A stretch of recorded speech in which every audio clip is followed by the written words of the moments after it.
Good evening, everybody, and welcome back to SAFC Fan TV. Tonight, Sunderland welcome Fleetwood Town to the Stadium of Light for 7 p.m. kickoff in the league. A bit of a bogey team they've been previously, but joining me to watch the game up there in the top left is Amazon's finest delivery driver. Some like to call him the Amazon McGeady. That's how good he is. It's Dino Elgar. Dino, how are you on this fine Tuesday evening? Have you had a good day? Been a boring day, mate, but I get to watch a Sunderland game, so it's not too bad, I suppose. Been grafting? Nah, day off, mate, day off. Every day's a day off for you. And what can we say about Jacob? That's interesting. Down south, there we go. That's about it. We've got Jacob Kirkbride, aka Motty. How are you today, Jacob? I'm very well, thanks. Really looking forward to the game tonight, actually. It's a lot of high buzz amongst our fan base at the moment. I think everyone's also looking forward to the first interview with our new owner, Kirill Louis Dreyfus, as well, which will be appearing on the live stream at some point tonight, according to Danny Collins and Frankie Francis. So that'll be an interesting watch as well as the game.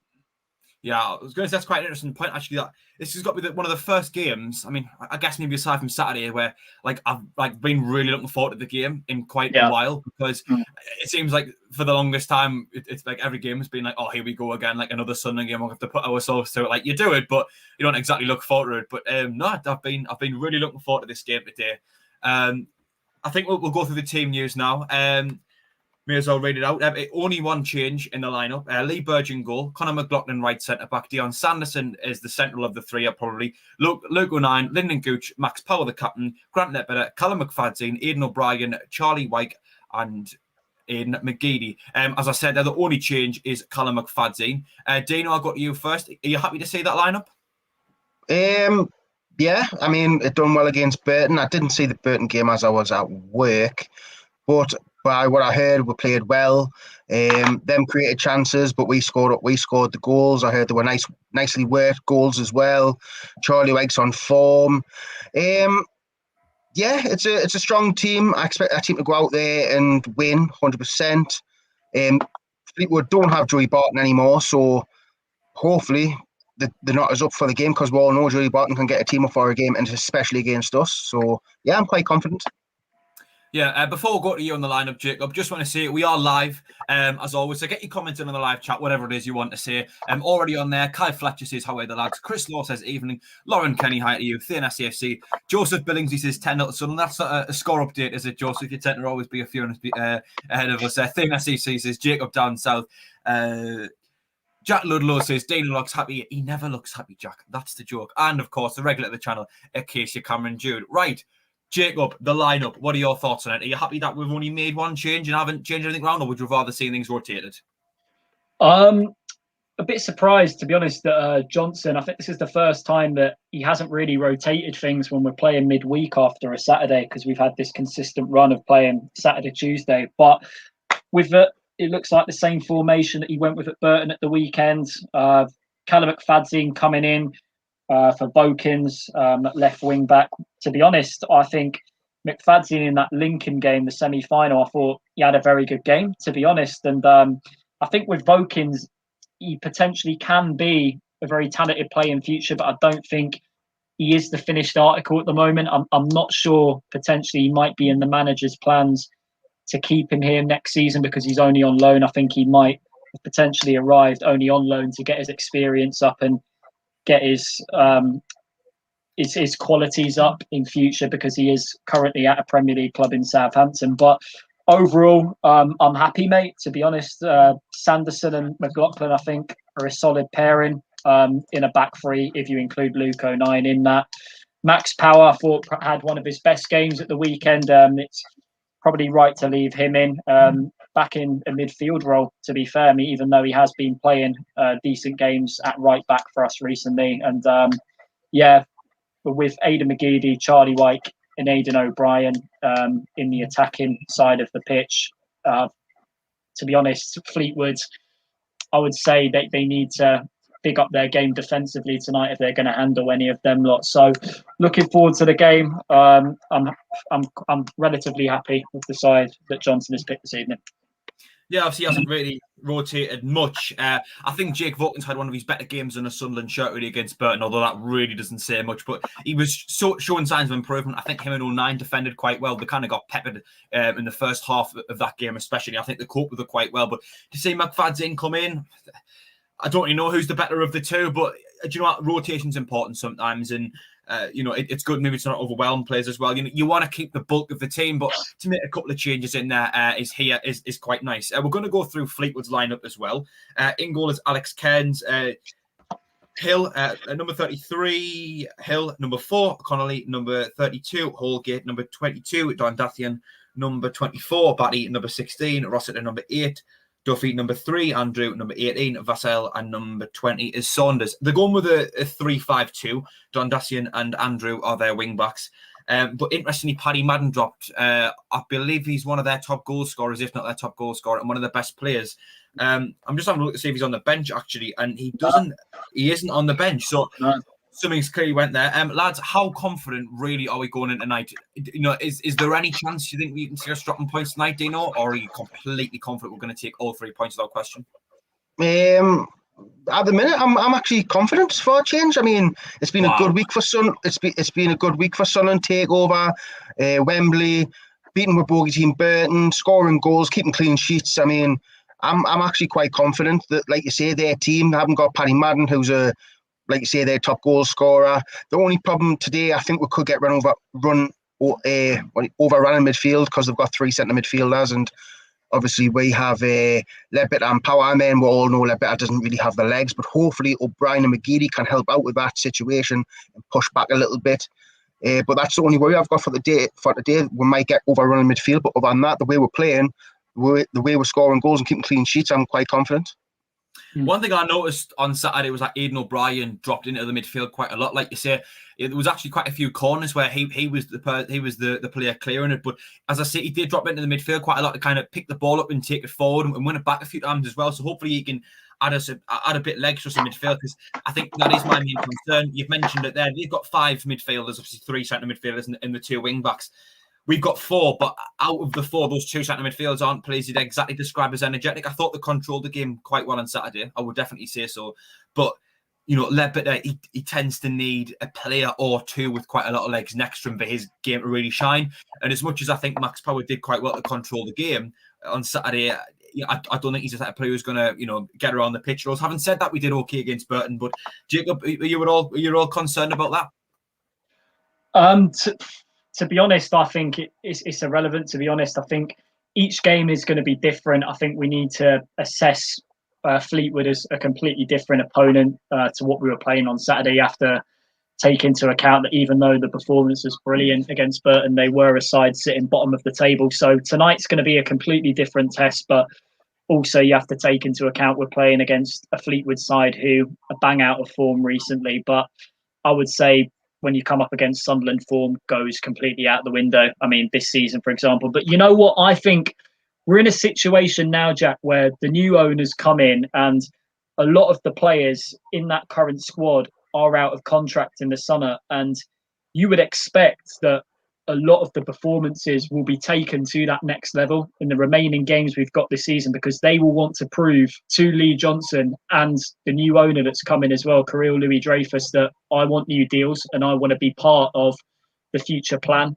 for this club that him and Christian Speakman and also the manager had in place. And I feel that you could tell that was in the performance on Saturday. And personally, I think it's more than likely we'll see another performance like that tonight. But Sunderland, there's times they've let us down so many times this season after a brilliant performance. But I think with the situation we're in now, we're just in the playoffs by a point. I think it's just picking up those 3 points, no matter what way you do it, is the most important thing at the end of the day. Yeah, do you know? I can see you're wanting to get in there. Go on. Yeah, we've got to remember, lads, as well. Simon Grayson's the man in charge of this team. However, we know Simon Grayson, he's an awful manager. I'm sorry. I mean, we watched all Sun Until I Die, or this, or the fans this and the fans that. I mean, the bloke isn't a very good football manager. That's my opinion. I don't think he's very good. He is probably at his level at the minute. Maybe he might be a league lower, but I mean, does Simon Grayson inspire these players like Joey Barton would? I highly doubt it, because we all know what Joey Barton's like and we know what Simon Grayson's like. There's no comparison in the both. Simon Grayson cannot really motivate players because he's not that type of manager, while Joey Barton can. So I think we've got the edge in this one. I really do. Yeah, we'll get into that in further detail. But as I said, just on the live chat, Lauren Kenny says, massive shout out to Storm. Dean Wood has joined us. Archer is saying, why do I still think we will drop points for some reason? Because we're Sunderland FC, mate. That's why. Nalistano says, I'm sorry if I've butchered that, mate, but says no Jones again. Puzzling, yeah, it would be nice to see Jones swim, but then again, you're not winning team, you don't want to change it too much. Big Mick says, a glory fan here. I think we are going to go somewhere. First time viewer. Thank you for joining us, mate. I hope you do enjoy your first stream with us. Yeah, do I think you make a fair point when it comes to Grayson for Barton. But if there's one thing Joey Barton can do, it's probably rile up a team and get them going. To inspire them or maybe not even inspire them, but frighten them at times, because he is that type of character. Whereas Grayson, I think if there's one word I would use to describe Simon Grayson, it's uninspiring, just a bit grey. He wasn't. I never rated him at all, and I don't think anyone did in his time at Sunderland. But Jacob, are you much more confident going at night because Grayson isn't there? Yeah, you mean Barton isn't there? You mean? Barton. Yeah. That's fine, honestly. Yeah, very much. I mean, like Dino said, he's just. I think with Grayson, he's found his level with the type of manager he is at the stage of his managerial career now. To be honest, I mean, we all seen the bits on Sunderland Till I Die. I mean, I'm just wondering if he's using flip charts, really rubbish flip charts in Fleetwood's dressing room right now to get motivational words across to their players. But yeah, to be honest, I was surprised when Fleetwood got rid of Joey Barton last month, to be honest. But I think there was more behind that dismissal than a lot of people think. But then again, he's got a new job at Bristol Rovers now, so I think we'll never know on that front. But Simon Grayson, I think he'll be an established manager for them, and be able to bring in experienced players for Fleetwood Town to compete in this league. But then again, Fleetwood at the start of the season, they were tipped to go further than what they've actually had been finishing in the positions they've been finishing in the last two seasons. So yeah, it's strange dismissal for me, to be honest. But yeah, I think we should have enough tonight to get over the line. I mean, we were just touching on just after we were coming on air there, but Paddy Madden, their main goal scoring threat, I should say, is not even in the squad tonight. So it should be, I would say, a comfortable 3 points for Sunderland this evening, but I don't want to get too carried away. Yeah, I was talking to Ben from Cod's Vlogs on the preview, and he seemed to think that Barton wasn't really getting the most out of the players, or that he could have been maybe doing a bit more. I went and watched back some of his other kind of stuff when Barton did leave the club, and as I said, that was his view on it. But it was quite surprising to me, because I think Fleetwood had probably the punching above the weight ever so slightly. So I'm someone who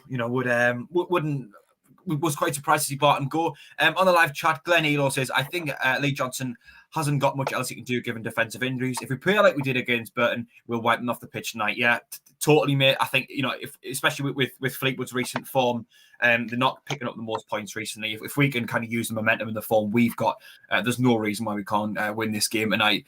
Dean Woods says, hi, Dean. Hi, Jai. Hello to Dean. I hope you are enjoying the stream so far. Ken Walton says, evening, lads from Viewed, as well as the team doing the latest news on the great lighting system for the pitches, a step forward by KLD. Yeah.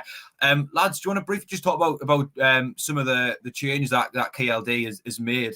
Because already he seems to be getting his foot in the door and making positive changes. Dino, is that exciting you, or are you going to still put doom and gloom all over it? I'm going to put doom and gloom all over it for the simple fact Stuart Donald came in and changed the seats straight away, and everyone was buzzing about it. I mean, KLD's kind of done the same thing. He's come in, he's apparently going to change the stream with 4 cameras, and there's about the pitch or something. He's going to change the pitch, something like that. I mean, Stuart Donald done all these little things of new sound systems and changing the seats and all that stuff. So I'm not looking too much into it. I mean, he wants to make an impression like Stuart Donald did.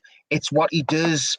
The only thing you can do really is next season. You can't really impact this season because you can't sign anyone unless you can sign frees. But like it's going to be based on next season what he's going to do. Because, like you say, Stuart Donald made all these same decisions, and we all thought he was God's gift, and look how it turned out. So let's just not get ahead of ourselves. I know I'm a doominator, and I always put down on things, but I'm just saying the repeat of what Donald did. I need to see something massive next year. To which I don't think anyone can have any problem with, really. You know, I think we've learned now to be cautious with owners. Before we hailed them as a brilliant owner, and I know some people were quite cautious about Donald at first, but you know, let's be honest, most of us were, you know, singing his praises and saying he's done a great job before he'd really been tested. Let's be honest. So yeah, I don't think anyone can blame me for that view, and it's one I have myself where I think we're going to have to wait really and really see what he's made of, and that'll be in a year or so's time, I think, really. You know, or maybe even after the next transfer window, depending on what league we are. We see how he handles that, and see where we are then before we start singing his praises. Jacob, are you on the same wavelength as me and Dino? Yeah, 100%. You know what, Jack? I want to see if potentially Kirill Louis-Dreyfus does his first like radio interview, for example. I don't want no comparison at all with Sunderland Till I Die, where you get fans not even bothering to ask relevant questions to him when he's live on radio, say, instead coming out with questions like, when are you changing the seats, or questions like, is the pie or pints going to change in the stadiums? No stupid stuff like that. Stick to what you would want to see from the team's point of view going forward in the future. What recruitment do you want to bring in? What sort of style of football do you want to implement on this side in the next few years? Like Dino said, Stuart Donald, it was part of a campaign to get the fans together in terms of changing the seats. But a lot of people, you have to take into account, they requested that. And it should have been at the time. It was infuriating for me watching Sunderland Till I Die back. Hang on a minute. Like, why are you not asking about the sort of players that the new manager would want to bring in? Or I don't even think Jack Ross had even been appointed by that point. So let's stick to forward-thinking questions. Give this guy the time he needs, and let's move forward together as a fan base. Yeah, Dino, before we come to you, I just want to say very quickly, there's 118 people watching, 33 likes. Could we get to 50 maybe before the game kicks off? We'd like to get to 200 likes if we can by the end of the stream. It would mean a lot to us as well. If you haven't already, please make sure you do subscribe to the channel as well. Reason hit 5.2 thousand subscribers. We'll get to 5.3 thousand. That'll be at some point in the near future. That'll be absolutely fantastic. We are going to talk about this at halftime as well, but very quickly, if you've got anyone watching, especially from around the world, we are putting together a little Wembley video. And if you've got any, especially from around the world, but even if you went to Wembley the last time, or if you just went down to London for the weekend, Trafalgar Square, if you've got any pictures or videos, or as I say, if you're from around the world and you want to send us a quick video saying where you are and just saying how are the lads or whatever, good luck to Sunderland.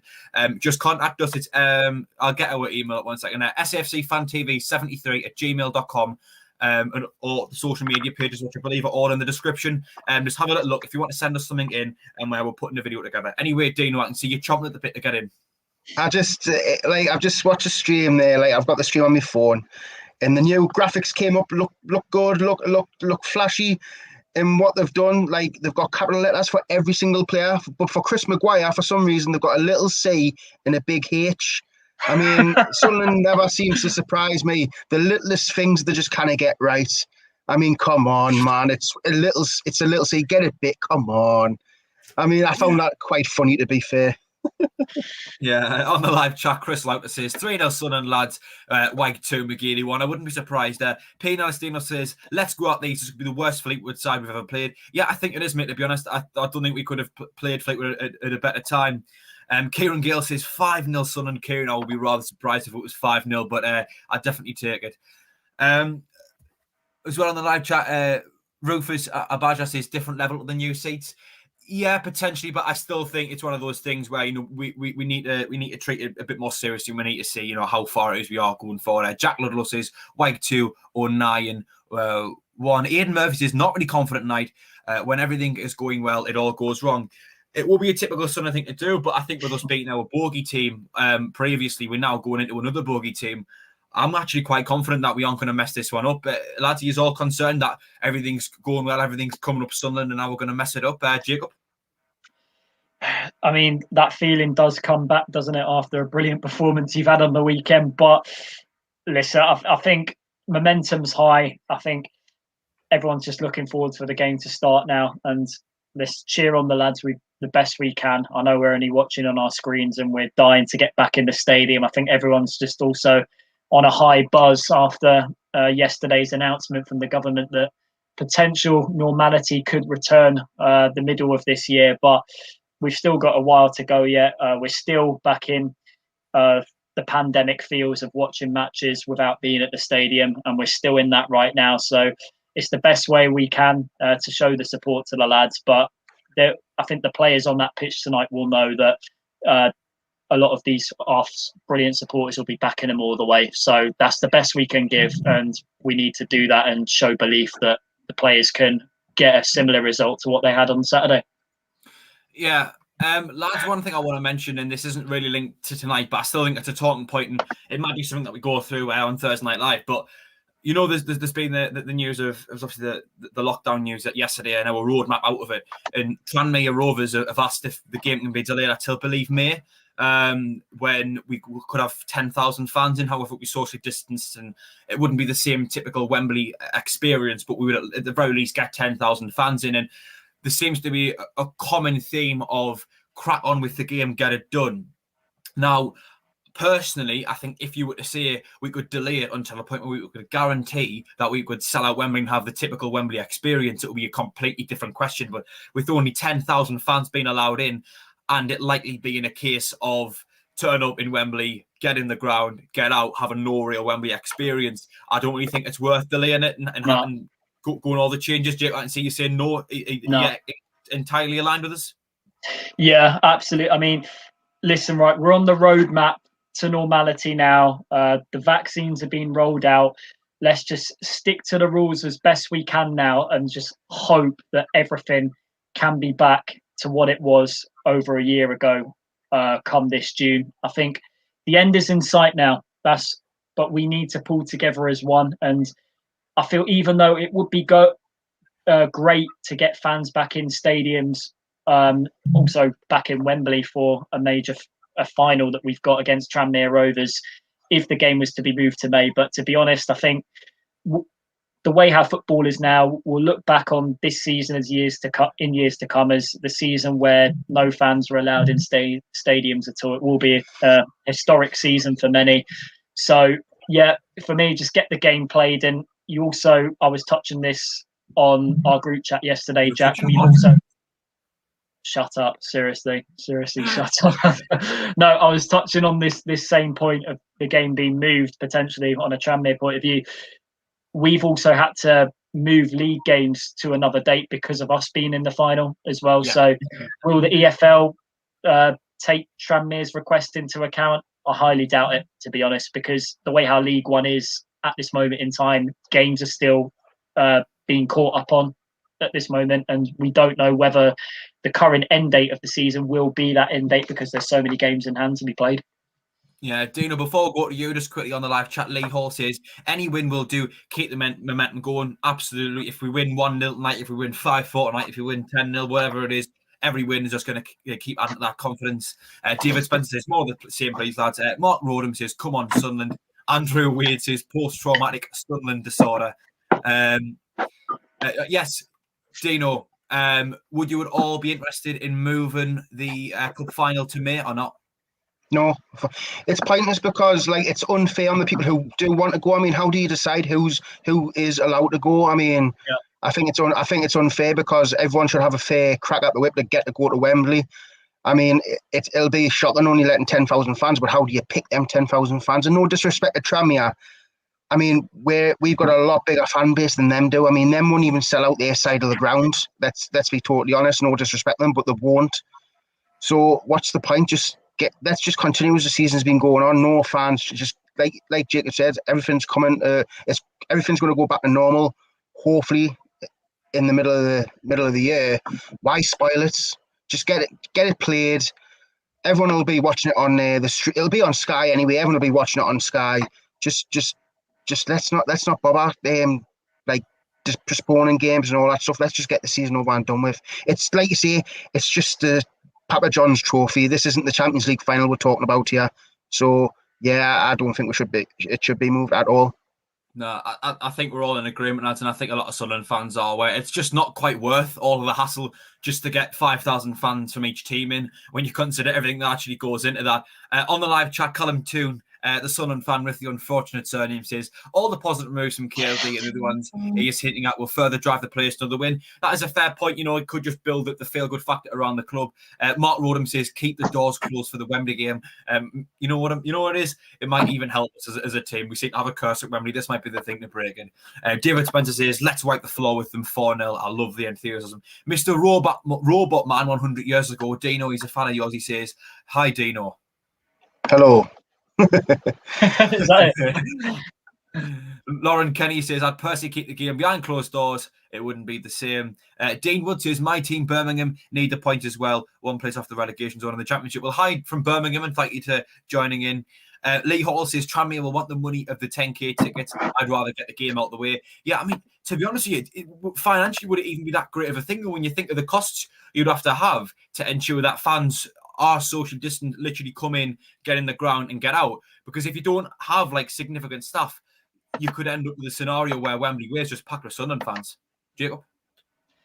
Yeah, absolutely. I mean, Dino was saying Tranmere, to be against the fan base that we've got. I mean, it's no disrespect to them, but I don't think they'll sell out their side of the stadium, to be honest. So let's just focus on getting the game played when it was meant to. I think the whole purpose of them selecting that date was the fact that it's a final weekend, so Portsmouth will be able to play their final that they missed out on from last year as well. And I think it would also be, if Tranmere won our final moved, it would also be unfair on Portsmouth's final with Salford, the fact that they'll have to be played behind closed doors and we'll have the opportunity to get ours moved to May. So it'll be unfair on both their fan bases. So listen, let's just get the game played that weekend. It's the Papa John's final weekend. One final on the Saturday, ours is on the Sunday. So yeah, let's just stick to the original plan and let's get that final and let's bring that trophy home. Yeah, do you know the financial side? Are you in agreement with me that actually it's going to cost quite a bit of money, as much as it might bring in some for tickets anyway? Yeah, in a way, but I look at it this way. I know the government's got a plan to get out of lockdown and all that stuff, but we all know as soon as a little spike goes up, we'll be back in lockdown again. Yeah. So why move it back when you're not even guaranteed to get fans in anyway, because they might lock the whole country down again? It's not worth it. It's a waste of time and a waste of resources. Just, we don't need, like you say, the Papa John Trophy doesn't need fans in. It's a, like you say, it's a nothing cup. If it was a Champions League final, it might be different, but it's not. It's a Papa John's Trophy. Let's just get it out the way, man. Away. Yeah, everyone seems to be saying, again on the live chat, everyone seems to be in agreement with us. But yeah, I think it'll be, if you could absolutely guarantee that there was going to be a point in the summer where we could have an entirely back to normal world, then we could have 100,000, whatever the capacity of Wembley is. I think it's 100,000. Have the weekend in London and a packed out Wembley Way on the morning of the game. Then it'd be slightly different. But for the sake of 10,000 fans, and it's going to interrupt our flow as well. I mean, the game is getting close now, so I kind of want to wrap this up. But just very quickly, Dino, how important do you think the final could be to propel us on for the rest of the season? Not really. I don't think it's got any significance, to be fair. I mean, I know winning a game breeds winning a trophy breeds success, blah, blah, blah. But this season's not like any other season. I mean, the games are coming quick and fast. It's well, if we get beat, it doesn't mean we're going to have a bad... I mean, we got beaten the first season, and we went to Wembley and got beat again, but people blame the Checker Trade Trophy for that because we played too many games. It's just an excuse. So if we did get beat, it's just an excuse. Nah, for me, it doesn't. Because if you get beat in the final, you've still got all them games to get back onto a winning run. Interesting point, Dino. Interesting point. The lads are coming out now anyway. We're getting all the angles on the brilliant 4 cameras. Do you know what it is, right? it sounds daft, but it's nice to actually have some different angles. As stupid as that sounds, like it's smaller the thing it is to pick up on. It's quite a nice thing to just like have a few different angles. It adds to the experience of it slightly, because watching the games at home is just so annoying. Oh, there's big Charlie White. There he is, the main man up top. Just quick in the live chat, Reese Lincoln, big shout out to you, says 1-0 up the ticks. Not really sure where that's coming from. Very iconic video, but not sure what links into Sunderland race. If you could explain, that would be fantastic. Macam88 Real and Air Hub says, no, I can't see it being rearranged. Dean Wood says it will never go back to normal, Dean. You never know. We'll have to wait and see, hopefully. I'm just trying to be positive at the moment. Macam88 really says Wembley only has 90k. It might, I'm not sure. Whatever it is, you know, if it was to be full capacity, that would be my point. Motion Edmonton says, good afternoon from Edmonton, Alberta to Canada, everyone. How are the lads?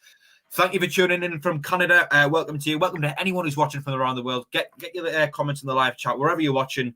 We'll give you a shout. It'll be interesting to see where everyone is as we appear to be kicking off. Dino, I think you'll be commenting first. Dave Watson on the live chat says, good evening, lads. 4-0 Sunderland. Can we just leave my surname off? Just DJ Slizzer. Oh, sorry, mate. I've said that anyway. Chris Larkin says, how are the lads?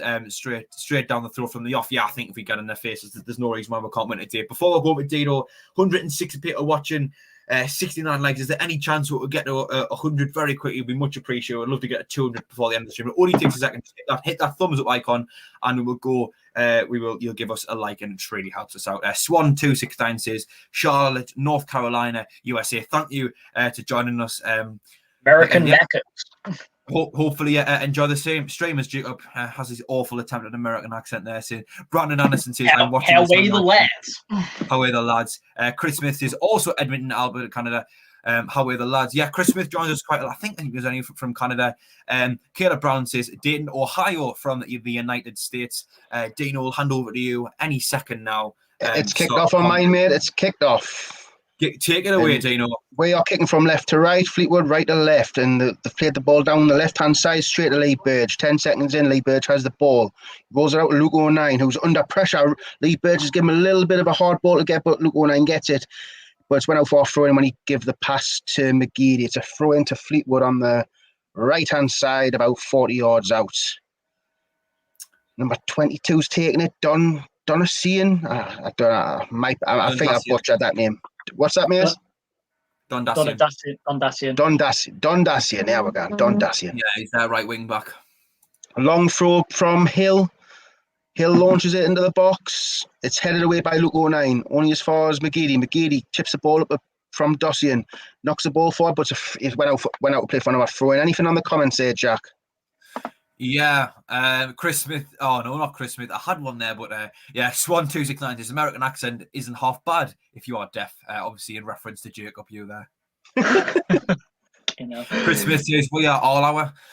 Dino, are we back on? Hill with another long thrown into the box. It's cleared out by Luke O'Nien again. McGeady gets the second ball, but it's only come far as Rossiter. Rossiter gives it out to Hill, who knocks it back to Connolly. Connolly now in the centre circle, knocks it back to the keeper, Keynes. Keynes now lumps the ball forward, aiming for the strike. It's went through, it's bound through, but Lee Burge collects it on the 6-yard line. 1 minute 30 gone, 0-0, and Lee Burge has it in his own box. Lee Burge, what's he going to do? Is he going to roll it out, or is he going to hoof it long? It looks like they're playing the high press. They're going to stop with attempting playing out from the back, it looks like. Lee Burge hoofs it. He hoofs the ball up towards Wyke. Wyke, lovely touchdown. O'Brien just gets beat to the ball. It's up in the air. Luke O'Nien challenges, and the referee has gave a throw-in to Sunderland. Anything there, Jack? On the live chat, Stephen Clark says, good evening, fellas. Edward Adams says, Swindon 1-0 up already. Wow, taking the lead very early. DJ Sizzler says we lost the final, Jack, because Jack Ross tried to hang on to a 1-0 lead. Yeah, I do agree with that. If we pushed on, then we maybe would have got the win. Do you know we back and play? Anyway, Conor McLaughlin down the right hand side, looking for Gucci's run, but straight to Keynes. Keynes has it now. Are we going to play the high press? I'm not too sure. We'll see. Looks like their keeper Keynes is going to go along with this. He's put the ball down. Is anyone pressuring him? Charlie White goes to close him down. Keynes lumps the ball forward, looking for Vassell. I think that's Darius Vassell's son.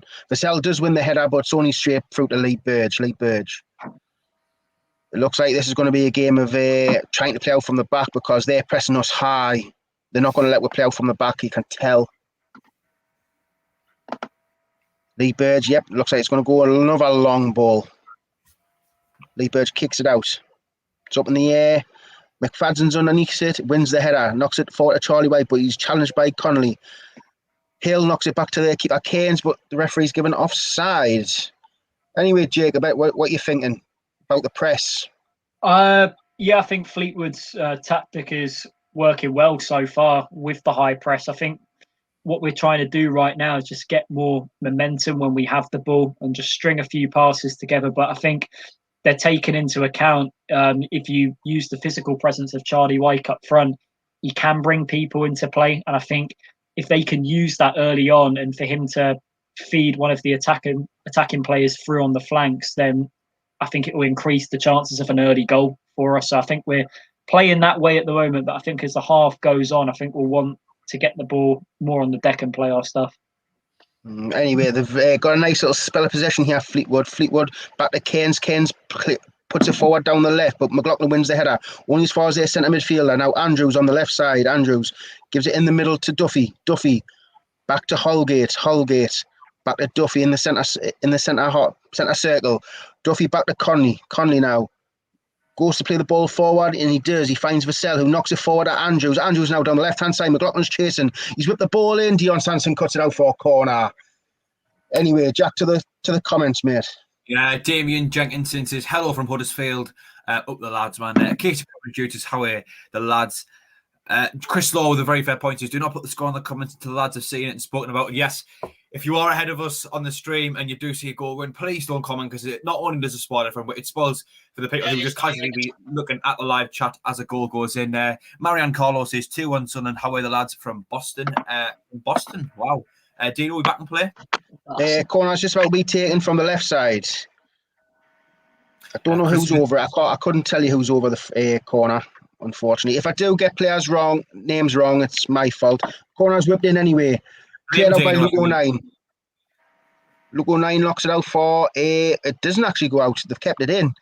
I don't know who this is. I think it's Dundashian who whips the ball in, but it's cleared out by Charlie White. Charlie White only as far as Duffy. Duffy knocks it back to number 22, who is Dundashian. It gets played into the box, back post. Vassell is there. Vassell does get a boot on it. It's across the box and it's went out for a corner. Ooh, what do you think of that, Jacob? That was a nice ball, that. Yeah, I'm just catching up on that chance now. I'm a few seconds behind, but it sounded like a dangerous one. I think Vassell got in a good position and they've started well, Fleetwood. They've been knocking on the door early on. Yeah, they've been just slightly on top of us for the first 5 minutes. I mean, nothing too major, but just had a slight bit more possession and out half. I'd say Harvey Saunders will be disappointed with that. Yeah, 100%. Yeah. Dion Sanderson just nearly gave the ball away, playing out from the back, and nearly got intercepted by number 24, Batty. But we did get the ball back on a throw-in. Dion Sanderson has it now, just on the edge of our box. He gives it to Max Power on the right side. Max Power turns, gives the ball forward to McLaughlin, just past the halfway line. McLaughlin tries to spin, but he gets tackled by Batty. Batty, it's went for number 24, Batty, yeah. It is a throw-in. It's a throw-in to Sunderland. It's a quick one taken to McLaughlin's taking it quickly to Dion Sanderson. Sanderson now over to Luke O'Nine on the left side. Into Ledbetter. Back to O'Nine. We're just on the edge of our own box here. O'Nine now plays it back to Lee Burge. They are pressing high here. They are the two strikers. Lee Burge goes long, looking for Charlie White, but it's went straight through to their defender Hill. Keynes picks it up just off Hill. He's in his own, just on the edge of his own area. He's walking into his own area now. Is he going to pick it up? We're not closing them down. 7 minutes gone. Keeper has the ball. Keynes picks the ball up. They're slowing the game down, to be fair. They are slowing the game down. Yeah, they would probably take a point, though, so you would half expect them to. Yeah, I wouldn't see why they want to go for all three. Anyway, Keynes gives it away to McFadden, who knocked it down left, but out plays a ball forward. Andy O'Brien wins the header. Gooch now on the right side. Gooch tries to go on the outside, but he's tackled. He's well tackled, but Max Power picks the ball up on the touchline. Max Power into O'Brien. O'Brien to Power. Power forward into the box to Charlie White. Charlie White. He's on the edge of the box. Gives it to Gooch on the right side. Gooch now comes on the outside. Tries to whip the ball in. Only Charlie White's won it. O'Brien has a shot deflected. Number 3 has it now. Andrews on the edge of the own area. Knocks the ball forward. And it's Is it going out? It's out for a throw-in. Jack, what do you think of the match so far? Not a lot has happened, of course. I think Fleetwood have had slightly bit more of the ball, but not so much that you'd realise. Neither team's created any major chances yet, but certainly we've had a lot more exciting game than we did last Wednesday night against Fleetwood. That's for against Lincoln in the cup. That's for certain. Anyway, Ledbetter sprays the ball out to the left, but will give the ball away. But it's ended up back to their keeper with Cairns. Cairns clears it, nearly closed down there by Wyke. He's knocked it out for a throw-in to Sunderland. Comments, Jack? Yeah, Chris Smith says another bogey team. Let's hope it changes. Definitely, we'll beat Burton, who are a bogey team. Hopefully, we can do the exact same here. David Spencer's with us. Rebel Mac 123 says Blythe Spartans Mackham 3-0. Kieran Gill says Swindon winning at Lincoln. And Brandon Anderson says they've just kicked off for me. Anyway, Fleetwood have just give the ball straight back to us. McFadden collects the ball and gives it back to Lee Burge. Lee Burge now 6-yard line. Plays the ball forward, looking for Charlie Wyke, who does win the header and knocks it to Ledbetter on the centre circle. Ledbetter flicks it over his head to McLaughlin. McLaughlin to Dion Sanderson. We are under pressure here. Gooch is under this. Gooch doesn't win the header because Andrews does. Not Andrews. Holgate does. Now Batty to Vassell in the centre, but Ledbetter cuts it out to Max Power. Max Power forward to Aidan O'Brien. He's under pressure. He gives it out to the right to Gooch. Gooch now in our half. He's just passing the halfway line. Plays it inside to Power. Plays the ball forward, but it's cut out by Connolly. Connolly now gives it back to the keeper. Wyke now is closing. Cairns goes long. Only as far as Ledbetter on the halfway line. Who gives it to Power, who knocks it back to McLaughlin. McLaughlin now knocks the ball forward. In behind for Aidan O'Brien. He tries to bring it down, but it doesn't, and it goes to Cairns. It's been a scrappy game. No team really taking hold of this game, to be fair. I'm liking the new camera angles. I like the new replays camera angles. We get a good look now to see if it's offside. We get new camera angles. It's exciting. Just it adds to the experience, just that slight little touch. It just makes it slightly more bearable to watch the games on a stream than be at the stadium. Yeah, 100%. Anyway, Fleetwood now on the right side with Dondashian. Dondashian into Rossiter in the centre circle. Who gives it to Batty, who knocks it back to Hill. Hill now plays the ball forward, looking for Saunders, but it's nowhere near anybody, and Luke O'Neill will mop up on the left-hand side, their right-hand side. Luke O'Neill gives it in the centre to Dion Sanderson. Sanderson now plays it to the right to McLaughlin. McLaughlin forward to nobody, gives the ball straight to them. Batty now forward to Rossiter, back to Duffy, to who has it now? Batty. Batty on the right side to Hill. Hill back into Batty, back to Hill on the halfway line, who gives it back to Connolly, who gives it to Holgate on the left side. And we've closed him down well there. He's given it back to the Cairns, the keeper, who goes long and knocks it out for... It doesn't go out for a front. Has it? He kept it in. But Dion Sanson mops it up and gives it to Lee Burge. Lee Burge clears the ball forward. But it's a free kick to Sunderland. Anyway, Jacob, what are you thinking so far? I think we're struggling to really cope, to be honest, with Fleetwood's game that they've gone for so far. I think we sort of underestimated that a little bit with the high press. I don't think from our point of view that we thought they were going to play that type of pressing game at all, really, in the first few minutes. But pretty comfortable, to be honest. I think even though we have played a few risky balls out from the back, I think we're just trying to get our passing rhythm going in the game so far. But I think patience is needed, and I think we'll grow into the game as the half goes on, like I said earlier. Anyway, Luke O'Neill now. Luke O'Neill just on the halfway line. Gives it to McGeady. McGeady forward to Ledbetter, back to McGeady on the left side here. McGeady forward to Luke O'Neill. Luke O'Neill is supposed to be playing centre back, and he's over the halfway line. Gives it back to Sanderson, just on the edge of the centre circle. Sanderson goes long to the right to nobody, and it's went out for a goal kick. Jack, to the comments, mate. Yeah, Chris Smith, our friend in Canada, says Simon G will want this bad. He'll want to get one over on us. Stephen Clark says I'm surprised Jones isn't pulling, as I might, to be honest. And it is Shrewsbury 1, MK Dons 0 at the Montgomery Waters Meadow. Damon, are we back in play? The keeper has just put the ball down for the goal kick. We're 12 minutes gone here at Stadium of Light, and it's Sunderland 0, Fleetwood 0. And there's not really been a major chance created by either team. Cairns has went long, but it's well won by McFadden to McGeady, back to McFadden, who gives it to Ledbetter, who's just on the centre circle, plays the ball forward. He plays a through ball, but there's no one running onto it, and it's straight through to Cairns, the keeper. Very scrappy this, but I was expecting that from Fleetwood, to be honest. Anyway, Keynes puts the ball down and hoofs this ball forward looking for Saunders. Saunders doesn't get underneath it. It's won well by Luke O'Nien, but only as far as Dondashian. Goes out for throwing on the right side, but he's taking it quickly to Vassell. Vassell turns Luke O'Nien inside and out. He plays at the edge of the box, but Gooch cuts it out to Max Power, to the McLaughlin, who knocks it back to Sanderson on the edge of the 18-yard box, who knocks it to the left to Luke O'Nien. There's not much movement. Ledbetter now gives it to Ledbetter.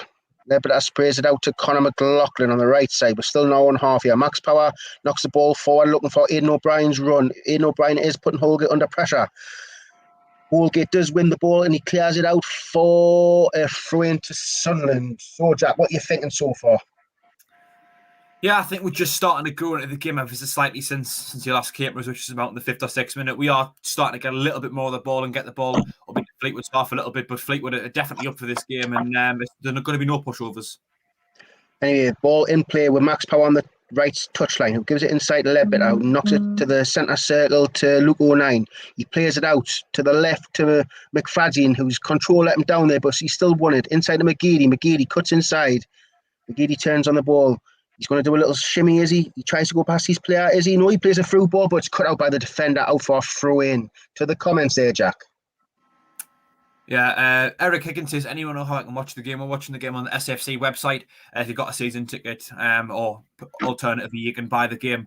The club stream the game on the website. Edward Adams says, tiredness will play a part. We just need to stay patient. Subs could be important, definitely, mate, especially when players fight towards the end of games. Right, anyway, we're in play now. I've got 20 seconds left before I pass over to Jacob or Jack. It's a ball forward looking for Charlie White, but it's cut out by Connolly. Only as far as Dondashian. Dondashian plays it to Holgate. Holgate in his own box now. Clears the ball forward. Only as far as Conor McLaughlin, who wins the header, but he knocks it down to Duffy. Duffy now on the left side. He's under pressure by Ledbetter. Duffy plays it to Rossiter. Rossiter out to the right of Dondashian. Dondashian plays the ball to the right side now. I don't know who's got it. I think it might be Sonos who plays it inside of Vassell. Vassell gets cut out by Ledbetter though. His touch let him down. O'Nien out to Ian McGeady. Ian McGeady plays the ball forward, but it's cut out. But it's back to McGeady, who gives the ball back away. Then play the ball down the line. It's well cut out by Dion Sanderson. Luke O'Nien picks the ball up. Do you want to take over, Jacob? Yeah, I'm a bit behind, so I have to go from where it left off. On my stream, I'm a bit few seconds behind. Ball played over the top from Fleetwood, looking for Vassell, but now Luke O'Nien has it just inside Sunderland's own half with Grant Ledbetter now approaching the centre circle. Grant Ledbetter, and it looks like a tackle there from behind on Charlie White, and it's a free kick to Sunderland just inside the centre circle. 15 minutes approaching 16 on my stream. Will Connolly go into the book for that foul behind Charlie White there? It's like just a bit of a talking to from the referee. No card being drawn early on in this game, looks like it. So, yeah, 0-0, 15 minutes gone. Pretty uneventful game so far from both sets of teams. No real cup chances have been created so far, but hopefully things will change in the next couple of minutes. As Grant Ledbetter plays the free kick short to Luke O'Nien now. On the left-hand side, Luke O'Nien playing a give and go with Aidan McGeady. McGeady plays it to Grant Ledbetter. Grant Ledbetter to Max Power. Max Power going for a through ball to find Lyndon Gooch. His first touch wasn't great there, but Lyndon Gooch wins it back and he plays it back to Max Power now. Max Power, Grant Ledbetter, and it goes back behind the halfway line. Sunderland have it in the defence now to Dion Sanderson. Max Power to Conor McLaughlin. Max Power is going to go for that ball over the top. He is looking for Charlie White. Aidan O'Brien now, and he wins it. That's a good play there from Aidan O'Brien to Aidan McGeady. Is he going to go for the shot? He is! And it just goes wide of the post, and that is probably Sunderland's best chance of the game so far. Did it take a deflection there, though? I think it did. And I think the referee's given a corner to Sunderland, but probably Sunderland's best chance of the game so far. Decent bit of hold-up play from Aidan O'Brien in the build-up, I must say. Jack, what are we saying on the comments at the moment? Yeah, John Swinney says, how are the lads joining from New Zealand? How do you hope you are enjoying the stream? Stephen Clark says, has Michael got his broadband fixed by his ISP, or is that delayed as well? Hopefully Michael will have his broadband fixed for Thursday Night Live and for the next watch along with you. Jacob, will we back and play? Yeah, back to this corner, swung in by Aidan McGeady. Will Conor McLaughlin get his head on it? It bounces once in the box. Conor McLaughlin, what's the referee given here?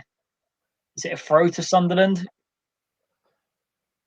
think when the camera goes back in shot, we'll find out. I think he's given a free kick against Conor McLaughlin, I think. Foul in the box.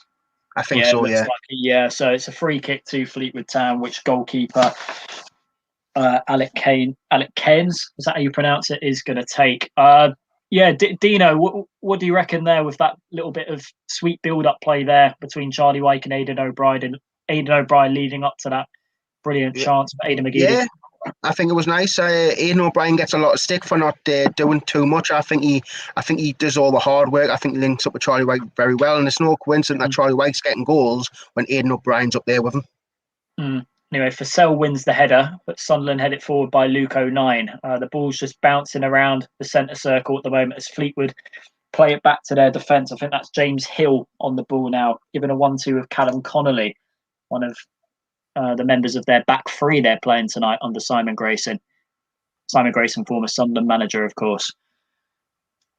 Callum Connolly. Bit of a give and go here with, I think it's Daniel Batty.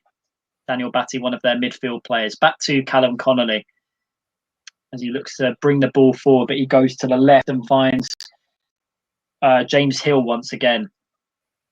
Batty playing the ball forward. And it's Jordan Rossiter now, the former Hull City man. Mark Duffy. And he plays it back to James Hill. Rossiter. And it's intercepted by McLaughlin. Will Max Power win it? And he does. And Lyndon Gooch. And it's a break on for Sunderland here. It's 4-on-3. Lyndon Gooch. And it's a poor through ball there. He tried to find McGeady, but here's McFanzine. McGeady wins it back on the left-hand side. He's looking to put a ball into the box, and McGeady does put a ball into the box. Charlie Wyke, will he get there? And Aidan O'Brien tries to follow up as the ball bounces around in the penalty area, but he doesn't get to it. But Sunderland have another chance again. Lyndon Gooch giving a go with Max Power, but it comes to nothing. But Sunderland are knocking on the door here, starting to ease their way back into this game as the ball finds itself in the centre circle now, just behind the halfway line with Conor McLaughlin. To Max Power. Max Power. Lyndon Gooch tries to give and go with Aidan O'Brien, but will Charlie Wyke win the ball off James Hill? And he doesn't, as the goalkeeper picks up the ball after that pass back from the defender there. And did Dion Sanderson commit the foul? And no, nothing given according to the referee. Sanderson won the battle well with one of their midfield players. Conor McLaughlin to Dion Sanderson now. Luke O'Nien playing in a back three tonight. And play back to Luke O'Nien. The Sunderland go for playing out from the back technique. 20 minutes gone in this game, 0-0. Max Power to Grant Ledbetter. Ledbetter looking to find options on the flanks. He goes to Aidan McGeady in the middle. And now to Max Power. Sunderland looking to forge another attack. But Max Power, it's a poor pass to Callum McFanzine there. A bit too much weight on it. McFadzean furious with Power there. He wanted the ball played straight to his feet and it goes out for a Fleetwood throw. Jack, what are the comments saying at the moment? Edward Adams says they will be tired doing this high press and drop deep the second half in time waste. Be a problem to beat a team who park the bus. Philly's mate Tony Lee's and that he's calling someone a bedwetter. I think there might be Philly, although I'm not entirely sure. And Marianne Carlo from America says, can you give a big shout out to NASA SAFC, the North America Sunderland Supporters Association? So there you go, big shout out to the North America Sunderland Supporters Association. Hope you can still follow the club well all those miles away. Jacob? Thank you, Jack. James Hill, a ball forward for Fussell, and he finds him, but it's a poor pass from Fussell trying to find another one of his strike partners, Harvey Saunders, but Lee Burge throws the ball out to Dion Sanderson. Sunderland playing the ball out from the back yet again. Grant Ledbetter to Conor McLaughlin, back to Dion Sanderson now, just outside the penalty area. Sanderson looking to go forward with the ball, approaching the halfway line. Is he going to go for the long pass or is he going to play it short? He plays it short to Conor McLaughlin. Conor McLaughlin now. Max Power just on the right-hand side over the halfway line. Max Power He's got Conor McLaughlin free on the right, and he does go for that option. Conor McLaughlin, Lyndon Gooch now, and he does try to run onto a through ball from McLaughlin, but it goes out for a Fleetwood throw on the near left-hand side. And my stream has unfortunately frozen at the moment, so I will need to go for a refresh. Well, I'll take over for now. Right, Max Yeah, Power has no, the ball. cheers, yeah. Charlie White. Charlie White plays down to the right to O'Brien. Tries to go past his man, but it's cut out by Rossiter, who knocks out for a throw-in to Sunderland. To the comments there, Jack. Yeah, we want to give a massive shout out to 8-year-old Ellie. She's a massive Sunderland fan watching us tonight. Dean Wood says Michael Bowers' stream has only just finished the Lincoln game. And Tony Lee says he's Conrad's son. Unfortunate for you. Declan Egan Jones says we are playing 3-4-3 again. We are indeed. Dino, we're back in action. Back to Jacob if he's back in play yet. Yeah, as Sunderland have a throw on the near right-hand side, which Lyndon Gooch is going to take. 23 minutes gone on my stream. Lyndon Gooch looking for options, and he plays it to Aidan O'Brien. Lyndon Gooch looking to drive forward towards the penalty box. He goes out to the left to Aidan McGeady. Aidan McGeady, is he tackled there? No, he's not. He manages to stay on his feet. Max Power's screaming for the ball here, just outside the penalty area. Max Power, he goes for the shot, and it's just wide of the post. That's a very good effort there from Sunderland's captain tonight. By the way, did you see my reaction? I had that about 20 seconds ahead of you. I heard it. Yeah, I knew there was a chance coming. I'm trying to not give it away because obviously you're a bit behind, but so hard not to. Yeah, decent effort there from Max Power, but it goes out for a goal kick. 24 minutes gone, 0-0 here at the Stadium of Light. Let us know in the comment section below, what do you think of the new camera angles that are on show? Invested by Kirill Louis Dreyfus's new money that have been put forward for those new camera angles tonight. A new look on the matchday stream following Sunderland Football Club.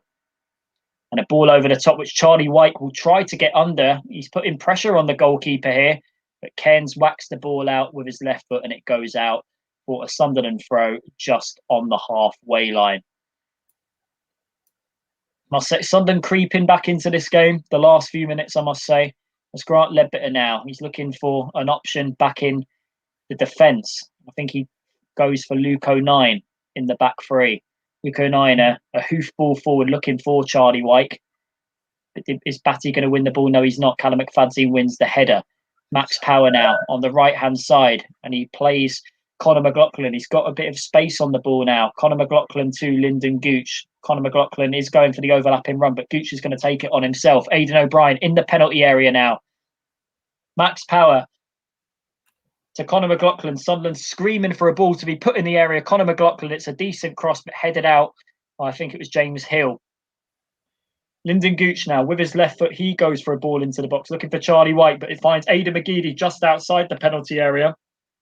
And as the referee blown for a free kick, he has. It was for a foul by Aidan McGeady there after a poor touch. It's unlike him. McGeady's not too happy about the decision given by the referee there.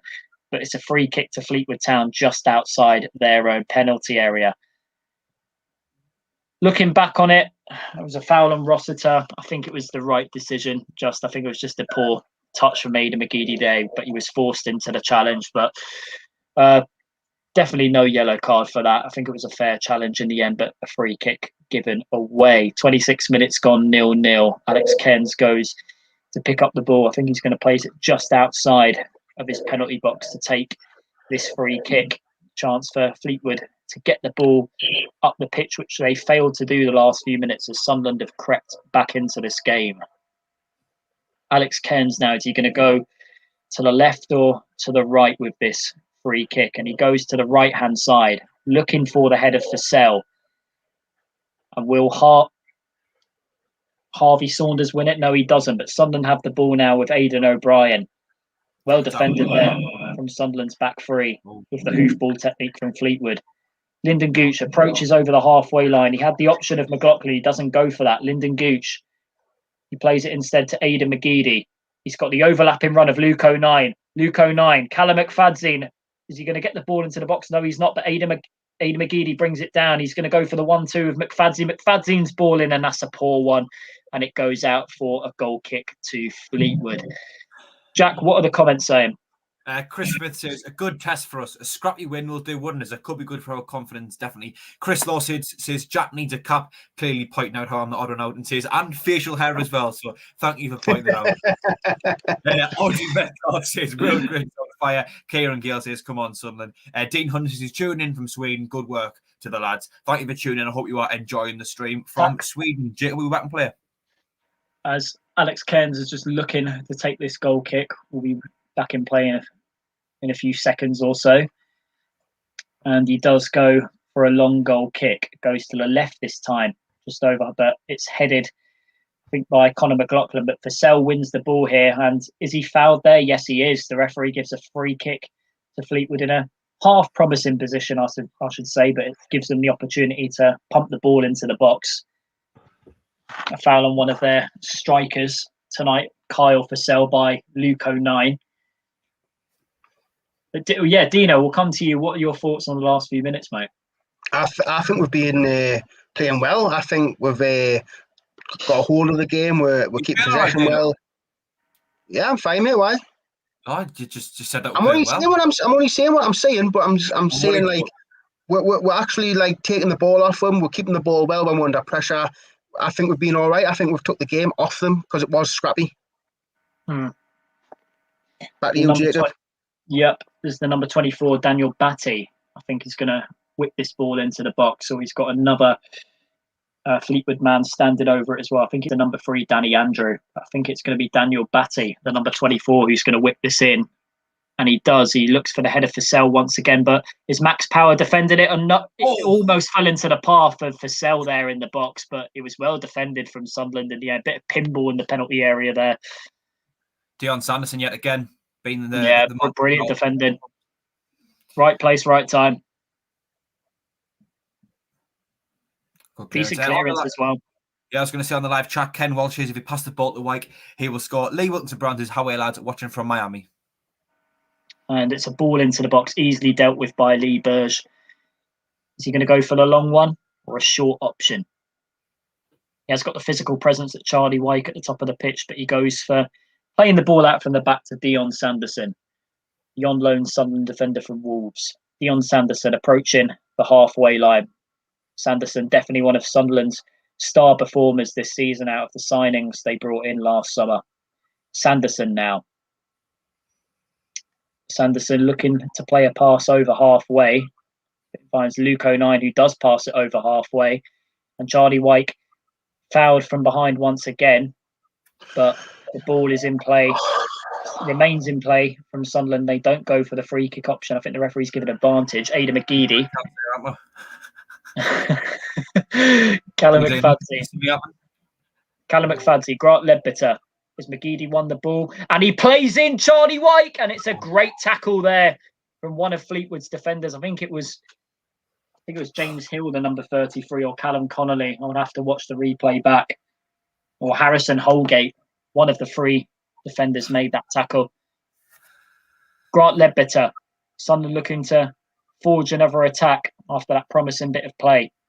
Aidan O'Brien, but he plays it back to halfway to Dion Sanderson. Sanderson now to Conor McLaughlin.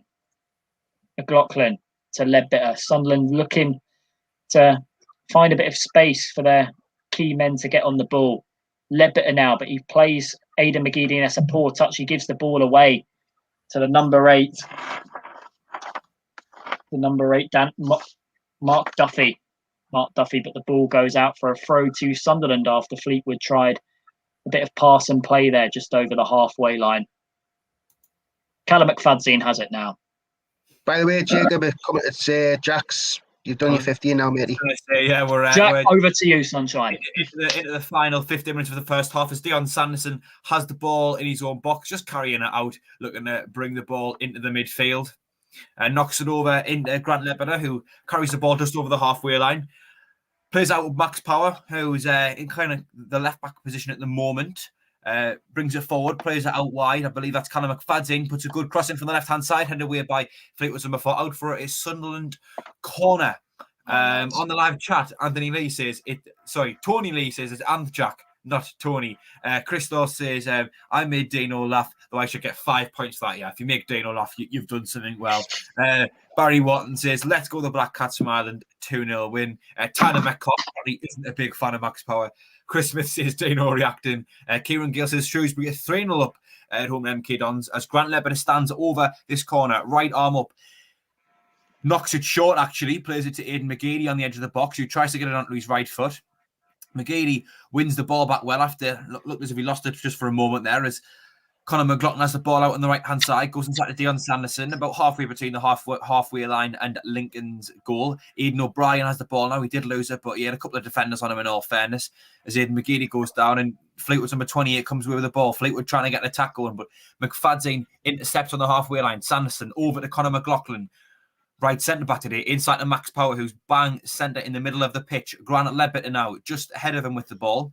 He's got Conor McLaughlin making a run on the right. He's got Aidan McGeady just ahead of him. He finds Aidan McGeady, who's quite central at the moment. Looking out on the left, but it only went to John Dacian, Fleetwood's right wing-back, as the ball is punted upfield and taken down by Vassell. Fleetwood centre-forward. He's out on the left-hand side. Finds Lyndon Gooch. Lyndon Gooch looks to find Charlie White, but couldn't quite find the one who was intercepted by, I believe, Callum Connolly. The ball is then punted upfield, and Dion Sanderson will sweep up out on the right-hand side. Jack, did you say Vassell? Vassell, whatever. Vassell. It's Aidan O'Brien finds Lyndon Gooch. Sorry, Dino. Gooch goes inside. Funny, that's all. I'm going to say it for the rest of the game now then. Power out wide, Lyndon Gooch. Take him on, son. Looks to be Andrew, but he can't do. Is it potential foul there, but the referee hasn't given it. Gooch clearly isn't happy going over the assistant referee asking for the foul there, and he's having some words with the Fleetwood player for certain. We're just getting a replay there. Gooch went and knock it past him and run, but Andrew essentially put his body in between the ball as the Fleetwood centre-half came in. And intercepted it as McFadzean, now back in play, knocks it back to Luke O'Neill at left centre back into Dion Sanderson, who's the centre of the back three today. Just up to Max Power. Power finds Conor McLaughlin out on the right hand side, looking to cut inside if he can. Been a movement from Aidan O'Brien and Max Power. Power not happy about something. As the ball now finds Conor McFadzean out on the left hand side, inside Aidan McGeady, who again with a misplaced pass, but Ledbetter is able to pick it up. Swings it over to Conor McLaughlin out on the right-hand side, right centre-back. He's getting himself quite far forward today, as we tend to do. We play three centre-backs, the wide runs anyway. Ledbetter looking for Conor McFadzean out on the left-hand side, who challenges Dan Dacian. I believe it came off Conor McFadzean. So it looks to be a Fleetwood throw-in out on their right-hand side. Going into the last 10 minutes, Dino, is there anything we need to do differently? Yeah, score. We're getting in dangerous positions, but their defenders are chucking their bodies on the line. I mean, you seen when Charlie White was through, it bounced to him and the player got a foot in. But I'm starting to see a little weakness on the left hand side with Callum McFadzean. He's not looking very up to it, unfortunately, in my opinion. Yeah. Eric Higgins said West Sunderland are in the table. Is that where you guys thought it would be? Has it shocked you? I wouldn't say it shocked us, but we would like to be further up. As Barry Watton says, great comment, lads. Thank you for your kind words, Barry. Glad you enjoyed the stream. Alex Cairns gets us going now. The Fleetwood goalkeeper, Callum McFadzean, heads it into Max Power. Power swings it upfield, looking for Charlie White, who has got two Fleetwood players on him now, and he's lost the ball. It'll be a Fleetwood throw-in out on their right-hand side, I should say, about 10 yards behind the halfway line. They're taking the time to take this, man. As it is taken, long throw, won by Luke O'Neill at left centre-back, and it is out for another throw, pretty much in the same position, just behind the halfway line. Jacob, anything we need to do going in the last 10 minutes, in your opinion? I think, like Dino said, just score from the run of play, to be honest. I mean, there's not really been much clear-cut chances at all in this first half, other than that Aidan McGeady shot, and you would say that Max Power effort as well outside the box, but they weren't really going in at all, to be honest. So I think no keeper has really had anything to do so far, and I think that needs to change in the next few minutes if we're going to put a stamp on this game. Back to you, Jack. Yeah, as Gooch knocks it over the Fleetwood player's head quite impressively now. Unfortunately, nearly lost the ball, but Max Power will retain it, nods it back to Conor McLaughlin at right centre-back, who finds Lee Burge inside his own box. Fleetwood's strikers putting some good pressure on us as Burge plays a misplaced pass straight into Fleetwood's midfield, but Aidan O'Brien will get the ball back. finds Grant Ledbetter. Luke 09. Lyndon Gooch megs the Fleetwood player and comes away with the ball very well, running quite certainly now. He was in the right wing back position. He's quite certainly in the pitch. He goes over to Aidan McGeady out on the left-hand side. Luke 09 comes to join him. Aidan McGeady going onto his left foot, hits it, save, and it is cleared away. And Fleetwood look to get on the attack again now, but a tactical foul from Dion Sanderson out on the right-hand side, just on the halfway line, really, just inside Fleetwood's half. Excuse me. Counter-attack. Jacob, can you look at the live chat at all? Yeah, sorry, I've just had the game on in a separate tab. You can see it on the app, actually, next to the private chat. One thing I do just quickly want to mention, we've got 115 likes, 203 people watching. Thank you for getting us to over 100 likes before half-time. We do have to get to 200 likes before the end of the stream. If you could, just hit the like button for us. If everyone was to do it now, we would get a 200 likes. Just the thumbs up icon would be much appreciated. As Fleetwood look to get back in play, but I don't think I've. Jacob, have you got the live chat up? Yep. Rob Balfour, come on lads, need a win tonight. Red and White Army. Casey Cameron Jude. The cameras look really good at the Roker end. Chris Law. The back three will get tied in the second half and we will score. Stephen Locke, Borough losing 3-0. Ha ha ha. And Dean Andrews Rowland on the left-hand side. Briggs scored again. Andrews trying to get Fleetwood going on the left-hand side, but lost the ball. Fleetwood trying to get an attack on there. Number 8, the centre midfielder, trying to bring the ball forward. Some passing in the centre there from Fleetwood. The ball finds their number 32, their left centre back, who's quite far up the pitch. Just Fleetwood just knocking the ball around just inside own half. Good pressure from Max Power, just really making them work. As a misplaced pass does actually find Vassell, I should say, who knocks it back. And Fleetwood will get Vassell, however you want to say it. More importantly, Fleetwood coming just over the halfway line now, out over there, number 32, the left centre back, who cuts inside, trying to get an attack move. And Sunderland could be putting a little bit of pressure on them as Charlie White does and wins the ball back. Ledbetter now finds Aidan McGeady. Left. Just lost the ball there. It was an option out on the left-hand side to Callum McFadzean, but McGee was just a little bit slow there. And the ball now finds Lee Burge. Into Grant Ledbetter in the middle of the park. Trying to instigate an attack here. Finds Max Power just inside our own half. Lyndon Gooch out to Conor McLaughlin on the right-hand side. McLaughlin looking to come inside of us slightly as he finds the overlapping run of Gooch. Gooch swings in across. It's deflected and it's straight into the hands of Cairns, who will look to slow the game down. We've got 5 minutes, I should say, until half-time. Dino, do you think it'll go into half-time 0-0? It's looking more likely, to be fair. And them don't look very confident playing out from the back anymore. I think we're pressing them very well. I think it's just a matter of time before we do get a goal. I think we look the most confident team. I've seen their players arguing with each other. So hopefully we can still get a goal second half. I think the first half's 0-0. Yeah, I would agree with that. I think I'd be surprised if someone was to get a goal before half time, because it's been quite a stale game as we are back in play. Callum McFadzean out on the left hand side, knocks it back to Luke O'Neill at left centre back, into Lee Burge. Lee Burge just inside his 6-yard box, over to Conor McLaughlin at right centre back, into Max Power, who's dropped a little bit deep to pick up the ball, and he has got plenty of space ahead of him. Comes just over the halfway line. He's getting pressured by 2 Fleetwood players. He looks to find Aidan O'Brien, but couldn't quite get the ball to him as the ball comes back upfield. Conor McLaughlin now finds Lyndon Gooch over to Grant Ledbetter, who brings the ball out of the left-hand side. Callum McFadzean over to Aidan McGeady. McGeady trying to beat his marker well there, but it'll be a Sunderland throw-in out on our left-hand side, about 10 yards-ish behind the corner flag. Most likely be Callum McFadzean to take this. Jacob, out on the live chat? On the live chat at the moment, Jack, we have got David Spencer, blame the weather. I'm not sure I'm having that one, to be honest. Chris Smith, are you taking in KLD's chat at HT? Not sure what he's on about there. Lee Hall will bring us interview at half time, but we the interview. Yeah, no. Yeah, we are back in play. There was Fleetwood trying to get a tackle. Nothing really came of that. Throw-in, Fleetwood won it back pretty quickly. Sanderson comes through the back of the Fleetwood defender there as the ball just went over the halfway line. I don't think that was a tactical foul. I think he was going for the borders, but completely missed it. Jacob, anything else on the live chat? Lee Hall, Will Grigg must be scared to do well at a big club. Scored again for MK Dons. Brandon Anderson, he's having problems with his stream. He's on 37 minutes at the moment. And one by one, Liam, away the lads. I think he's referring, we do a lot better away from home this season. Back to you, Jack.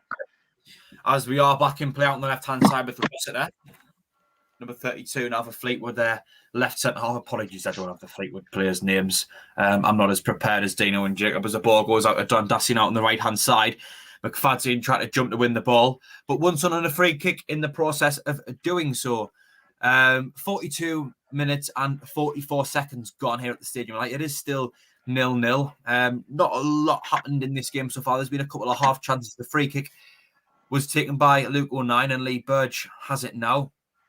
Dion Sanderson, the centre of the three defenders, he's been really impressive in recent weeks on loan from Wolves, of course.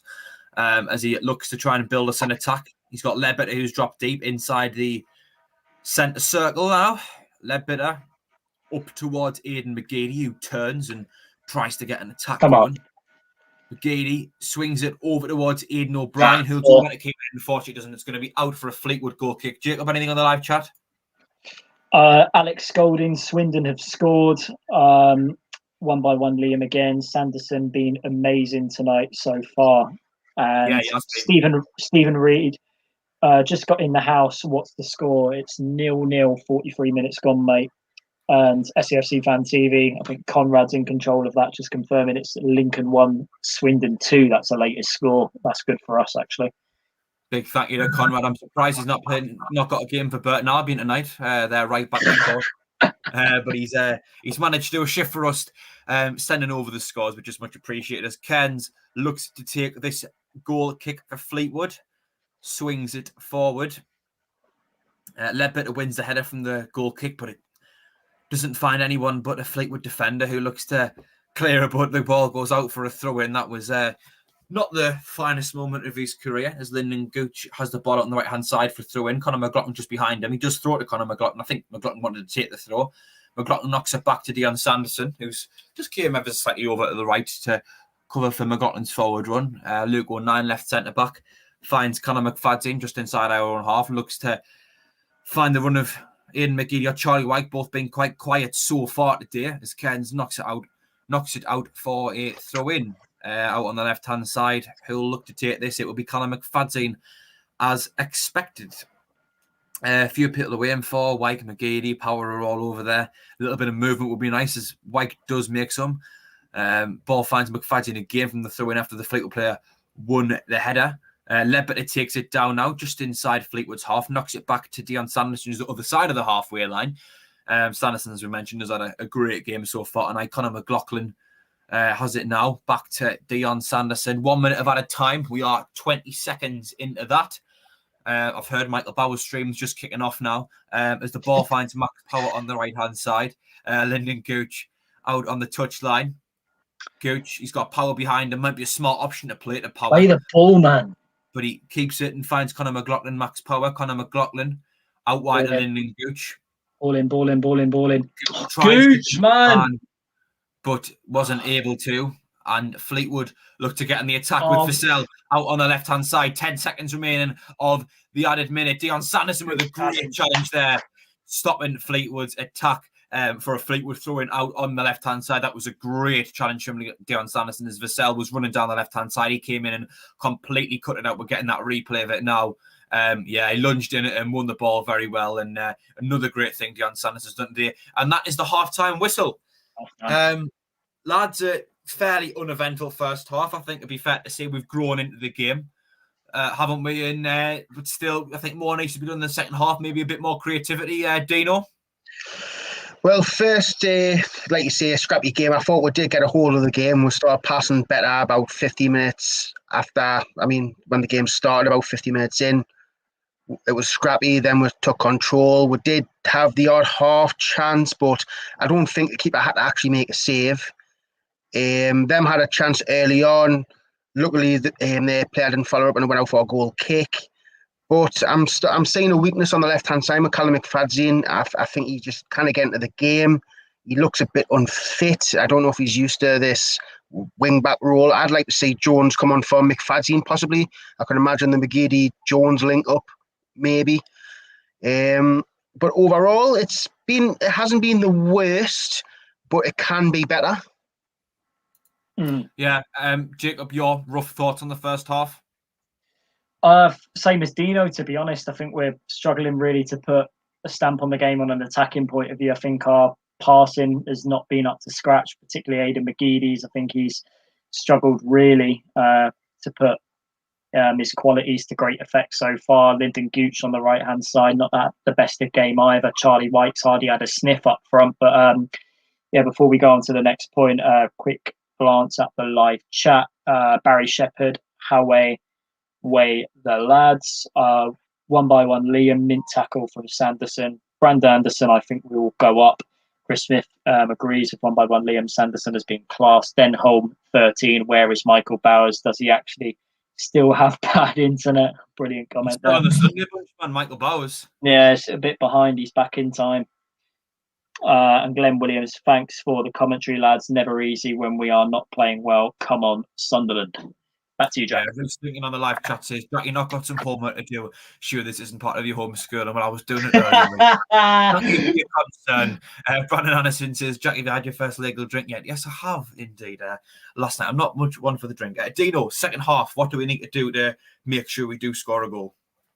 We need to try and see. I think we're a bit late in this. Don't get us wrong. I know them should technically be overrunning with in midfield, but they're actually not. I feel like Ledbetter and Power have done a really good job there. But I feel like we need something in the middle, something else maybe. Maybe instead of having the two in the middle, maybe go three. Maybe bring Josh Scowen on so there's three in the middle. Maybe take someone like, I don't know who you would take off. Do you take O'Brien off to sacrifice? I don't know. This is why I'm glad I'm not the manager, because I don't have a clue, because them just seem to be just getting. You get the job with Fleetwood. Grayson did. Oh, honest to God, man! To be fair, I think Fleetwood have lacked a lot of quality. I really do. I think that they haven't really done anything apart from the first 5 minutes when they had that chance. But other than that, they haven't really done anything. Neither have we, but I don't know. I don't know what we can do. We need to. Something needs to change, and I think Jones should come on. I think Jones adds a bit pace, a bit more directness, and I just think McFadzean's a weak link at the minute, going forward and probably potentially going backwards. Yeah, we've got a quick channel announcement. I did touch on it before we started, but we are putting together a little Wembley special video full of just different clips, especially if you watch us from abroad. You know, if we've got any fans, overseas. We've got plenty of people from Canada and America who watch us, Australia and New Zealand. We see you guys all the time. SAFC Fan TV 73 at gmail.com. I actually think it's in the description, as well as our social media pages. I believe all of our social media pages are just SAFC Fan TV. If you have any videos you would like to send us, if you're at Wembley, or indeed of you around the world, just giving a good supportive message to the lads before they go out and play at the big final, we're much appreciated. And we would like to put it all in the video together. You can see yourself on there. Just get in touch with us on Twitter, any of us individually as well. I mean, my Twitter @ is actually on the screen now. I think Jacob's is as well. As well as SAFC Fan TV 73 at gmail.com, and our social media pages. Jacob, going into the second half, is there anything that you in particular would change? I think Dino makes a fair point when he talks about adding maybe beefing out the midfield a little bit more, and just to maybe see a bit more of the ball. Yeah, I think more pace on the left-hand side. I think McFadzean, even though I think, especially last week, he had a good game in that semi-final against Lincoln, I think he struggled to get into the game so far. I think we need to inject some more energy on that side, whether he'll want to potentially move Luke O'Nien into a more attacking role and potentially throw in someone to join the front three, like a Jack Diamond, a Chris Maguire, or a Jordan Jones, even, as Dino was touching on there. Who knows? But to be honest, there's still a long time to go. I still think overall we've looked in cruise control of this game, and as I'm just speaking to you there, Jack, Kirill Louis Dreyfus is doing his first interview on the live stream at the moment for Sunderland. I'm sure we're going to have a look at what he's got to say a little later on. Glyn Williams says, thanks for the commentary, lads. Never easy when we are not playing well. Come on, Sunderland. Yeah, we haven't been too bad today. DJ says, is this your work experience, Jack? Ryan Smith with a very offensive comment there saying, Jack looks like too much Joey Barton for my liking. Well, do you know what, right? That isn't the first time. I've never been told that before in my life until yesterday, and I've been told it twice in 2 days. So it's a very, your words hurt, Ryan. Think, hashtag be kind. That's not a very nice thing to say to someone. It's just the long hair at the moment. Maybe I should get a cap like Dino who's waving his finger, and then I wouldn't get such nasty comments. Yes, Dino, you want me? So Stephen Marshall's just literally clamped me out there, by the way. He has, yeah. I said put Scowen on. He said Scowen's not on the bench. It just shows what I know, doesn't it? To be fair, I didn't even look to see who was on the bench. To be fair, I just assumed Scowen would be there because he's normally there. But Carl Winchester, I mean, is he the kind of creative midfielder you'd want on? Possibly not. Chris Maguire's there, but he's been very off form. I mean, to me, I look at that bench, and that's probably one of the weakest benches I've seen for a long time, by our standards anyway. I think, to be honest with you, I would quite like to see Maguire come on. I know he hasn't quite been his on form best self of late, but he actually had one of his best games, I think, when he came on against Lincoln, and I think he was part of the changes that changed the game. I mean, I've said before, I think it was Aidan McGeady coming on and getting that not coming on, but just getting that free roam in the final third that allowed him to kind of go as and where he pleased. I think that changed the game, but Maguire played a part in that as well. I think Maguire was really important in Lincoln, in particular the midfield and the attack, and that's why I would like to see him come on. I think he got off for us something different, but yeah, I think if we're to make a change, it would just be nice to see someone to kind of link the midfield to the attack and give us an extra option on the ball going forward. Yes, Dino, you're waving your finger again at us. Yeah, just to let everyone know, Richie Rich or Krill Louis Defray is having his interview right now, but we can't put it on because it's copyright, so unfortunately you won't be able to hear the interview from us. I am right about that, and that would be copyright if you put the interview on, wouldn't it? Yeah, I'm almost certain of it. Hopefully, I think we'll still get a chance to see it. Hopefully they'll stick it on YouTube or something like that later. Apologies if I jumped off the screen there. It's just working with this one monitor. Robert Staincliffe says O'Brien for Diamond or Jones. Need to stretch him in behind and create a space for McGeady and Gooch, all in front of Fleetwood at the minute. Yeah, that's a fair point. I wouldn't mind seeing Diamond come on. I think Diamond's that player who can just offer you that raw pace, but I think it's the creativity we need at the moment. I think the man to do that could be Chris Maguire. Be interesting to see what Lee Johnson does. I don't think there's a sure way to fix it. Denholm 13 says, is that Dino's bedroom or does he live in the hotel? Hotel, mate, hotel. Hotels have PlayStation 5s in. Hotels. Oh, little flex there from Dino. That side, PlayStation. I know StreamYard changes the way you're pointing at the it's horrible in this. Daft. I don't know why it does that. It's a little bit difficult. Yeah, we won't be able to show the I'm just going to say KLD because I'll probably get his name awfully wrong, and someone will point it out. And everyone's already saying I look like Joey Barton, so I don't want to give any more reason for anyone to attempt your French accent. Say any nasty words. No, I'm not doing. No, please don't do that. Please don't do that. I wasn't planning on it, mate. To be honest. By the way, lads, I just want to say, I know this is a Sunderland stream and that, but obviously we're playing Fleetwood, and it does have a little bit relevance. What did you think of Joey Barton straight to Bristol Rovers? I mean, I've seen a lot of Bristol Rovers fans kicking off about it, saying this is a family club. Why have we appointed this man who's a known criminal? Blah blah blah. I mean, is that a right move for Bristol Rovers? Do you reckon? Go on, Jacob. Well, I think where in the table, correct me if I'm wrong, are they down near the bottom somewhere? They're like I'll find out just exactly above relegation. Relegation candidates. Yeah, I think if you're looking for someone to get them out of the mire, depending on the situation they're in, I think they've got the right guy. I think he'll definitely kick a lot of their players up the backside to perform in the next few weeks. And I think the results will slowly start to turn for them. But I do agree with what Dino was saying. If there's some Bristol fans who are concerned, if they've appointed him more on a long-term basis, then yeah, it's a little bit strange. But to be honest, I think even though I would be surprised if I was a Bristol fan, I'd be happy, to be honest. I think he's a decent manager in the league for a League One team. I think he will get the best out of certain players. So, yeah, I think they'll have definitely a better chance of staying up this season now. So, yeah, credit to him for getting that appointment done. I'd like to see what Charlie from One Rovers Vlogs feels about it, because I haven't I don't know what he thinks about it, but I'd love to know what he thinks about the whole thing. Yeah, I mean, just to touch on what you said there, Jacob, Bristol Rovers are sat 20th in the league, only 2 points above the relegation zone. However, AFC Wimbledon do have a game in hand, are only 2 points behind. So if AFC Wimbledon win their game in hand, then Bristol Rovers will end up in the relegation zone.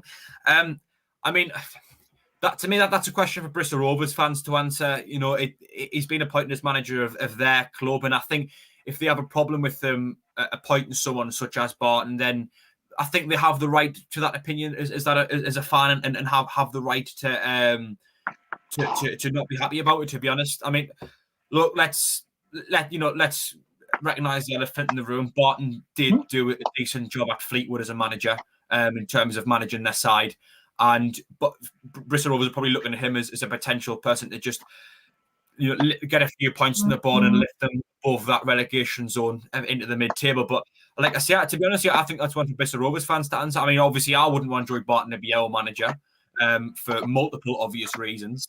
But and if we were to appoint someone like him, maybe I wouldn't be very happy as well with his record. But as I say, I think that's one for Bristol Rovers fans. So, I mean, there's actually quite a lot of Fleetwood fans who really like Joey Barton. I know that Ben from Cod's Vlogs is actually, I think, I could be slightly wrong, but whenever I spoke to him, he seems to be quite friendly with Joey Barton, and I know he really liked him. And he didn't. I think when I asked him his question quite a while ago when we previewed the game last time around, and Ben said that he thought that everyone deserves a second chance, and by giving them a job in management, Fleetwood were doing that. But as I say, I think that's a question for Bristol Rovers to answer. But it's an interesting question, Dino. It will be interesting to get Charlie from Rovers Vlogs on, especially for when we preview their game. I think we're playing them next month, aren't we? I couldn't tell you.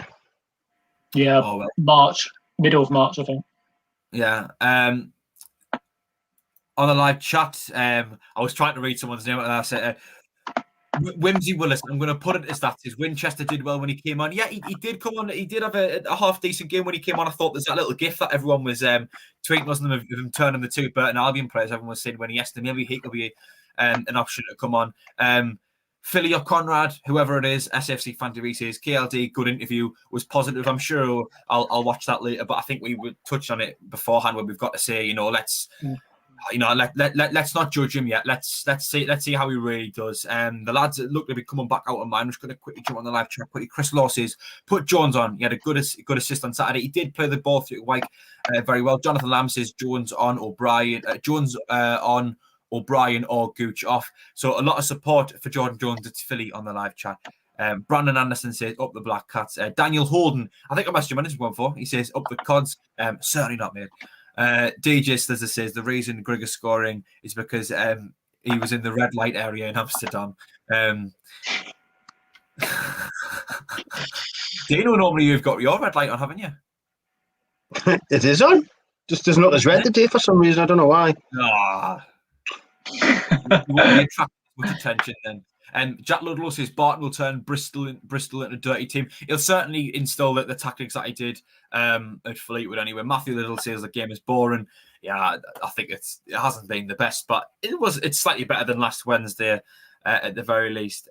Denham says, why Dino wearing one of the bands you get when you go swimming? No, I mean it's a cancer band, one of them cancer ones for like when the sport cancer research and all that stuff.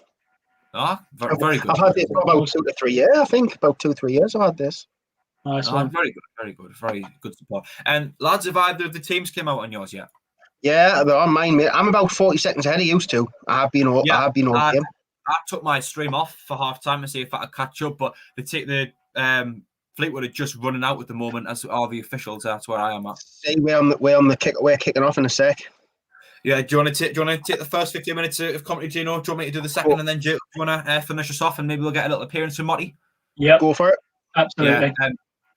Right. Anyway, Sunderland kickoff. Max Power has it. Max Power to the right side to Conor McLaughlin. Conor McLaughlin launches the ball forward looking for Wyke, but it's went over him and it's cleared by Holgate.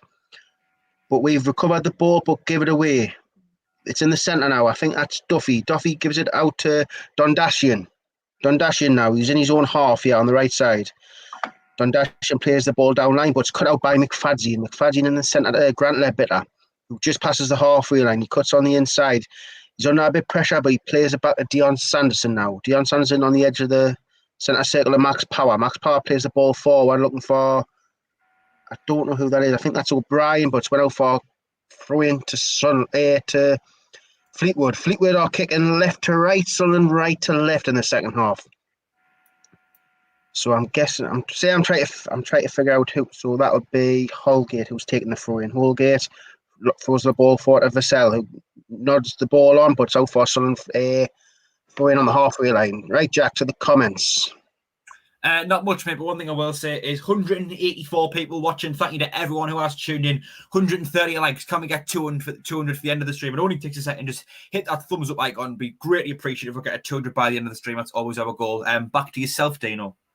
Well, the cameraman's on a bit of a slow because he didn't catch up to the play and we got a free kick, but I couldn't tell you how we got it because the cameraman didn't even catch up to the play. I think Louis Defray has to get that sorted out. Here we go. McLaughlin, O'Brien wins the header and looked like he fell down, to be fair. Connolly gave away the foul, but we've taken it quickly. We're down the right-hand side now, but it's cut out by Holgate and it's a throw-in to Fleetwood. Jacob, are you not disappointed we didn't make any changes at half-time? A little bit concerned, but there's still time to go. I think Johnson will just want a reaction from some of the players who couldn't put a stamp on that first half, to be honest. So I think give it, I would say, until over the half an hour mark, and I think you'll start to consider changes then, but I'm not concerned at the moment. Anyway, Cairns has it. We'll give the ball straight to Cairns. Cairns rolls out to Holgate. Holgate plays the ball forward looking for Vassell or Sonas, but we've won the ball back, but then we've won it back. Vassell's going through now. Vassell's on the edge of the box, plays out to Dondashian on the right side of our box. Dondashian whips the ball in low and hard. It's cleared out by Luke O'Neill for a throw-in.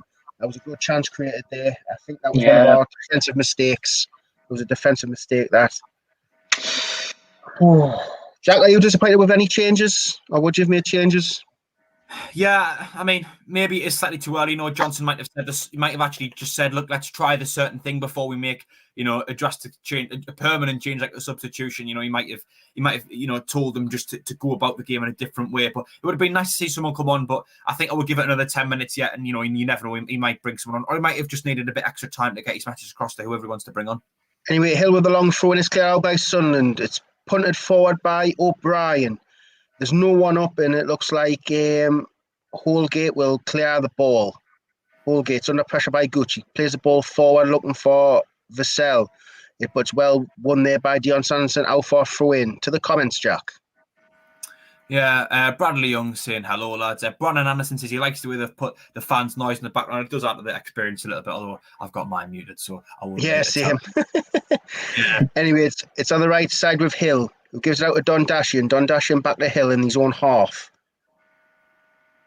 Hill gives it back to Cairns. Cairns in the box. Plays the ball forward because he was under pressure by Charlie White, looking for Dondashian. McFadzean wins the header, but only as far as Batty. But it's just a bit head tennis now. Ledbetter comes out of it. He's on the touchline on the right side, on our left, who plays the ball back to Burge. I get confused with me left and right now and again. Anyway, Lee Burge now. Lee Burge clears the ball forward, but it's headed out by Hill. Only as far as Luke O'Neill, who heads it back. It's a bit head tennis here on the in the halfway line. Sonas brings it down, but it's intercepted by Ledbetter on the halfway line. He knocks it back to Dion Sanderson. Dion Sanderson out to the left to McFadzean under pressure. But gives it back to Dion Sanderson. We're in our own half here. They're not pressuring. We're at the minute.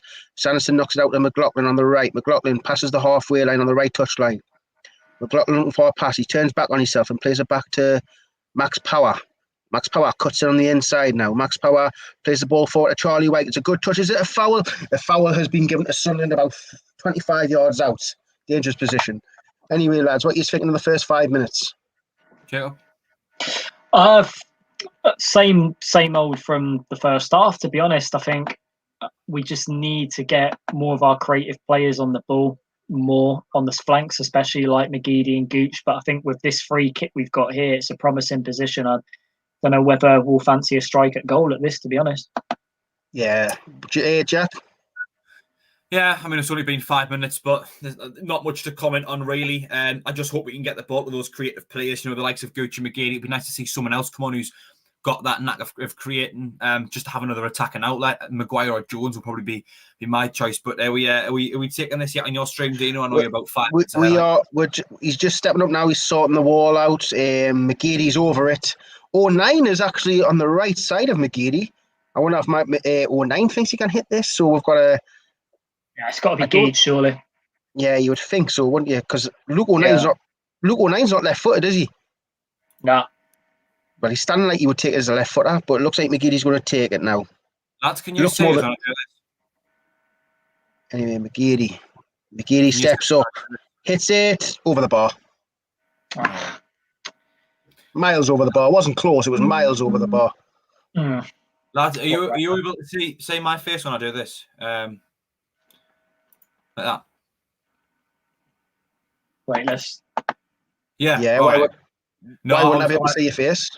Just because I was going full screen on the match. That's the only thing. I have like the StreamYard and the match on the same computer. Cheers, Jack. Yeah, cheers, you asked for an explanation, didn't you? Anyway, Kane's with the goal kick, looking for Dondashian. McFadden wins the header, throw into Fleetwood down the right side. They've took it quick. He's launched it down the line. Saunders has getting there. Luke 09 does make a tackle, but Saunders puts it through McFadden's legs. Only as far as Batty. Batty now. Is it Batty? Yeah, Batty cuts inside. Whips the ball in. It's a header, but Dion Sanson clears it. Only as far as Ledbetter's in his own box. He's turned on the ball. Gives it out to Conor McLaughlin. Very comfortable there by Ledbetter to bring the ball down there. Conor McLaughlin in the centre of Ledbetter, about 20, 30 yards outside his own box. He's running towards the halfway line. He's just hit the halfway line. No pressure on him. Gives it out to the right to Max Power. Max Power knocks the ball forward down the line, but he's offside is Lyndon Gooch. To the comments, Jack. Yeah. Chris Law says, any news on Stewart? Thought you might have been back Saturday. There was an article done on SAFC.com that said Stewart is making progress, but I don't think he'll be back any point really soon. I think he said because of how good White is, they're not going to risk him. But I think he's back in training, Ross Stewart, on that, Chris. There's an article on SAFC.com if you want to go read it. It was gave a few injury updates, but right out for 2 to 3 weeks. They're all back in action. Yeah, Keynes has taken the free kick, which was offside. He's lumped the ball forward, looking for Saunders, but it's well headed by McLaughlin. Gooch nods it on, but only as far as Rossiter. Rossiter out to Hill, who plays the ball for number 8, Duffy, but it's cut out by Luke 09, only as far as Ledbetter. Ledbetter, Power's under pressure. Power knocks it back to Sanderson, who knocks it into the centre to Luke 09, just on the edge of the 18-yard box. Knocks out to the left side to McFadden, who plays it inside to McGeady. McGeady looks like he's playing a lot more narrow now. McGeady now just on the halfway line. Plays it out to the right side to McLaughlin, who's under pressure. Turns back on himself to give it to Power. Power now approaching the halfway line.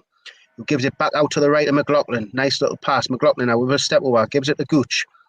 Gooch now. Or is that O'Brien? He gives it to O'Brien, who gives it back to Power, who knocks it back to the Dion Sanderson in one half. Sanderson to Luke 09, who's in the centre, who knocks it out to the left to McFadden. McFadden in the centre, Ledbetter, who's on the centre circle. Ledbetter crosses the halfway line. He's got no options here. Gives it out to the left to McFadden now, who's about 30 yards out on the left side. Goes on the inside to Ledbetter. Ledbetter's looking for another pass. He's got loads of time on the ball. Basically, Fleetwood are seeing Breakwood down. Ledbetter floats it over to McGeady on the right side now. McGeady takes on one man, skips past one man. McGeady heading towards the box, skips past another. He's inside the box, he gives out to the right. Crossing by McLaughlin, but it's cut out. Out to the right, back to McLaughlin. It was lovely by McGeady that. McLaughlin plays the ball inside to Gooch. No, to White, sorry. McLaughlin has a shot on the edge of the box. Good save by the keeper, straight at the keeper. Straight by McLaughlin. I'm just saying, McGeady with his little trip. That was fantastic from McGeady. I'm guessing Jacob's not too far behind me. It seems like you're the furthest behind now, Jack.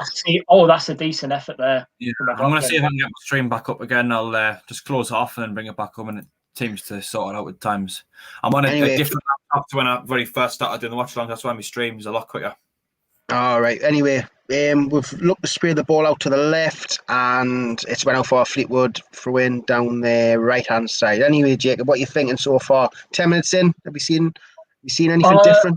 I thought we just need to get the likes of McGeady on the ball more. To be honest, I think when he's in those positions, just lurking outside the penalty area, then I think he can bring people into play, a bit like what Charlie White does with his physicality. But yeah, it was promising there, that bit of move that he had. Pass and move with McLaughlin, but we need more of that as the game goes on. That skill there, it looks even better on one of the additional cameras from McGeady. Yeah, I think McGeady's come into his own a little bit since he's come back in the team. I think he's up to match fitness. I said he was done, but he's proven me wrong with the assists he's getting. I'm sure he's second assist now in the league. I think if I'm correct. One behind. I think. Yeah, so that just shows how wrong I was about McGeady. He's contributed a lot since he came back in. Anyway, back to the game. Max Power in the centre circle. Fleetwood are just standing off him. He plays it to McGeady in the centre, who plays the ball forward to Gooch. Gooch now, he's in the box on the left side. Gooch goes for the shot. It's a save by the keeper. It's a good save by the keeper. It was a lovely pass there by McGeady. Gooch lets it run past him. That's great play. Yeah, Gooch. It's a good save by the keeper. He didn't hit it straight at him. The keeper just made himself big and it hit his arm. It's a good save. I thought Gooch should have possibly dinked it because the keeper went down very early. But it's a chance created. Well played. Anyway, we have the ball back now with Ledbetter, the more and half, who sprays it out to Conor McLaughlin now. He's heading towards the right-hand touchline, heading towards the halfway line. McLaughlin stops the ball and hits into the centre of Ledbetter. Ledbetter now under pressure by Saunders, who gives it out to the left to Luke O'Nien. Luke O'Nien now cuts back inside to Ledbetter. Ledbetter, he's heading towards the box now, about 40 yards out. Ledbetter tries to play the ball inside, but it's cut out. And Conor McLaughlin will win he didn't. Vassell won the race to the ball, but it's went out for a throw-in anyway. Anyway, what did you think of the chance there, Jack? Well, to be honest, mate, I'm not sure if I've got it. I'm not sure I've got it yet. I'm a little bit far behind, and then I was jumping on the live chat. 209 people watching, 153 likes. Could we get to 200 by the end of the stream? Just hit that thumbs up icon. Gives us really helps us out. If you haven't already, please subscribe to the channel. We do this for every single game. Back to yourself, Dano. Yeah, substitutions made here. Mark Duffy is off for Harrison Briggs. They're making 2 substitutions here. They are Fleetwood and number 20. Who is number 20? Saunders is off. No problem, mate. Saunders is off for number 7. Who's number 7? Come on, bring his name up. That looks like Burns, I think. Number 7, yes, where's Burns? Just come on. So they've made 2 substitutions now. Anyway, McFadzean now on the left, who plays it into Luke O'Nien. We're just playing on the edge of our own box here. Dion Sanderson now has it on the right-hand side. Sanderson into the middle to Power, who plays it back to Luke O'Nien. Luke O'Nien out to the left to McFadzean, who's under pressure by Dondashian. Dondashian gets it deflected, hits it back off McFadzean, and has went out for a throw-in to Fleetwood on the right side. Jack? I thought I'd caught up, but I hadn't. On the live chat, Edward Adams says there's only going to be 1 goal in this game. I can definitely see it. I think if anyone gets a goal, I think they'll win the game. Sunderland Life says, come on, let's get a goal and go from there. Megan Bradford says, hello, hi to you. Denham13, very funny, says, where's Jack gone? Kieran Gale asking to bring Jones on. Well, hopefully we'll make a change soon. Anyway, Conor McLaughlin on the right side now in his own half. McLaughlin spins on the ball and gives it to Sanderson. It feels like they're not giving they're giving loads of space in defence, but when we get into their half, they're just saying basically break us down, and you're struggling a little bit in that regard. Max Power turns on the ball, gives it to Sanderson. Sanderson now on the right-hand side. Launches the ball up towards nobody. It's well cut out by Holgate. It's on their left side now. Number 27. I don't know who 27 is. Knocks the ball long and Lee Burge collects it. Biggins it is. Biggins played the ball down to Lee Burge. Lee Burge rolls out to Luke O'Nien. Luke O'Nien forward to McLaughlin, who knocks it back to Dion Sanderson. Out to the right to Connor. Is that Max Power? Max Power has it now.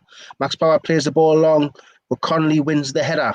Only as far as Aidan O'Brien, who's on the touchline on the right-hand side. O'Brien gives it to McLaughlin, who gives it to Max Power. Max Power looks for the 1-2. Gooch turns though.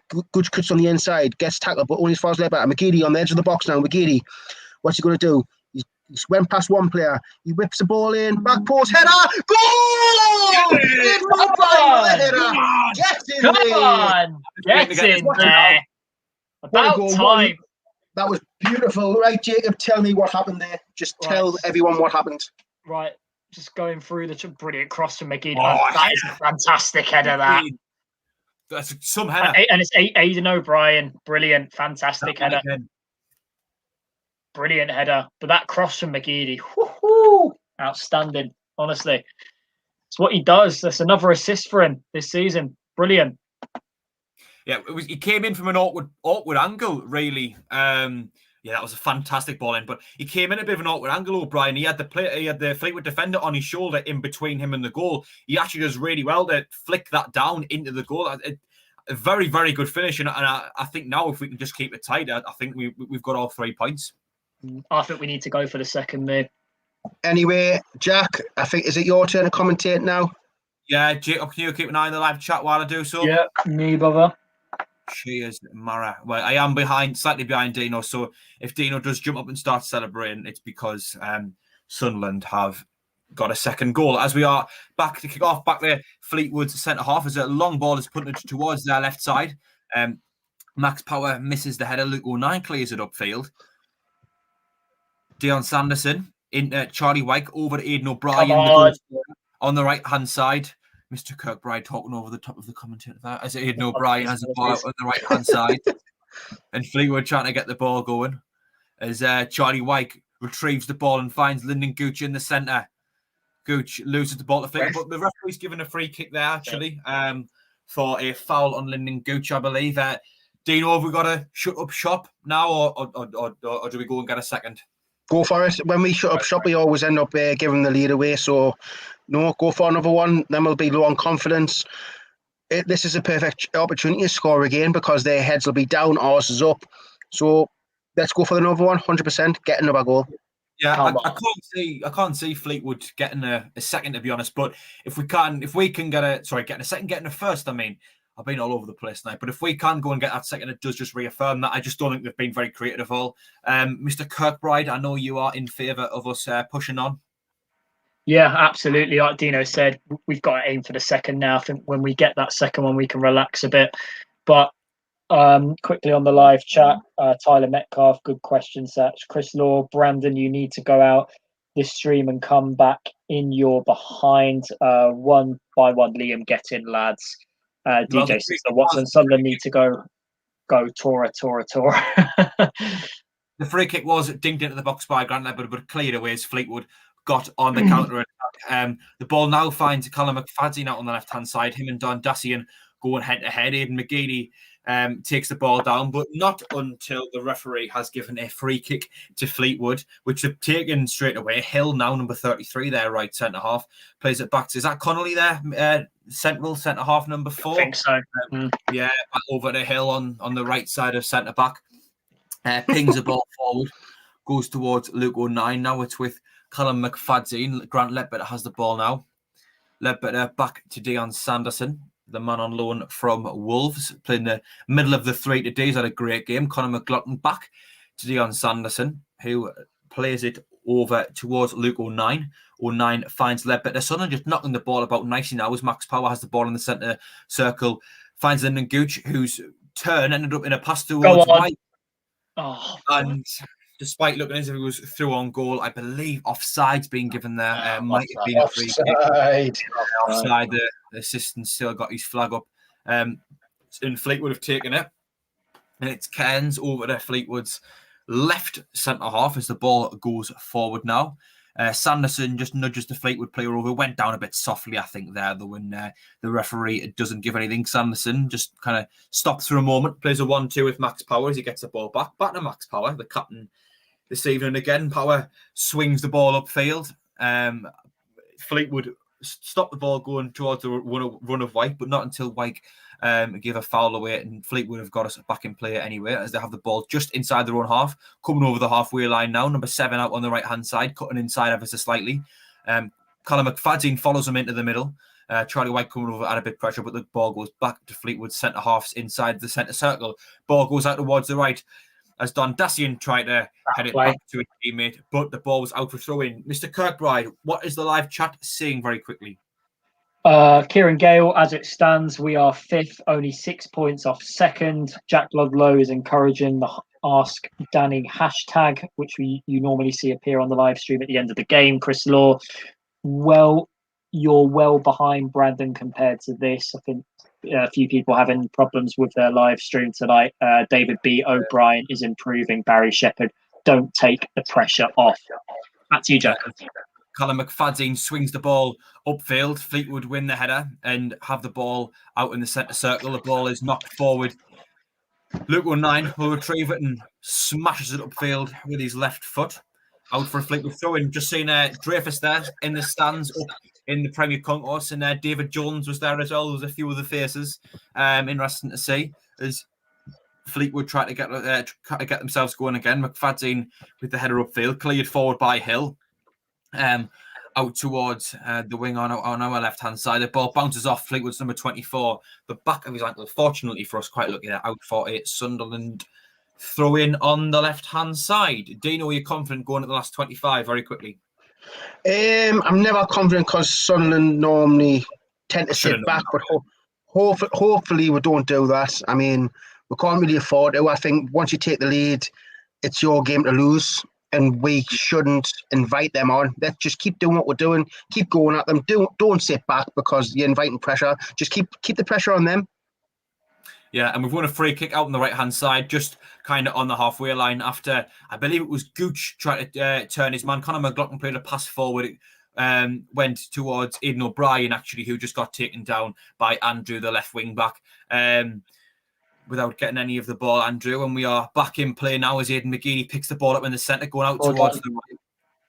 And Fleetwood trying to come at us, but McGeady picks the ball up again, finds Charlie White just over to his left. White knocks it back to McGeady, who was quite a heavy poss from White, and McGeady's touch wasn't able to control it. McFadden heads towards Lyndon Gooch, who put one foot in front of the other and blocked his own pass. Matt Power now finds the ball, and he finds Lyndon Gooch, who proves he did have the ball, number 11 for Sunderland. Gooch swings in a cross, but it's only caught by the Fleetwood goalkeeper, Cairns, who nearly fell over as he threw it out to Don Dacian, who actually took the ball and Sunderland throw in. This is quite a scrappy game there. I don't think Don Dacian and Camps will be Cairns, sorry, he'll be too happy with that one, really. Anyway, substitution now for Sunderland. Coming off number 28, Aidan McGeady, coming on number 27, Jordan Jones. Lads, he was quite pleased about that. We're taking McGeady off, and it just gives him a little bit of rest as much as he is our best player, Dino. I don't agree with taking McGeady off. I mean, he's assisted. He's when he's taking people on, he looks the most creative player. If anything, I would have brought McFadden off, but Lee Johnson's the manager. Let's see if it pays off. Yeah, could potentially be to just rest him. I would have liked to see probably Gooch come off out of anyone with there only been one goal in it. As Sunderland win a free kick, a slightly late tackle there on Grant Ledbetter by, I think it was Smith, number 24. Sunderland have a free kick about 5 yards behind the halfway line. Mr. Kirkbride, what is the live chat saying? DJ Sizzler Watson, Mr. Doom and Gloom. I'm not sure whether he's referring to Dino there. Norman Longstaff, very good commentary. Thanks for keeping us in the picture. Let's have another goal. Lee Hall needs to kill off the game with another goal or two. GD Goods could be important in the end as well. Chris Law, McGeady, Cross, Conrad, O'Brien, class header. That was a great header. As we look to have a throw-in out on the right-hand side. Very quickly, 234 people watching. Thank you to every single person who was tuning and watching. Does mean a lot to us. Hopefully we are enjoying the stream. If you are enjoying the stream, please hit the like button, the thumbs up icon, if we can get to 200 by the end of the stream, and that's always our target. I mean, if not, we don't get it. It'd be great to get there, as we sometimes do. Shaden Morris has came on for Harrison Holgate. I think that's quite an attacking substitution from Simon Grayson there, as Conor McLaughlin knocks it back to Grant Ledbetter. Finds Lyndon Gooch in the centre. Ledbetter making the forward run.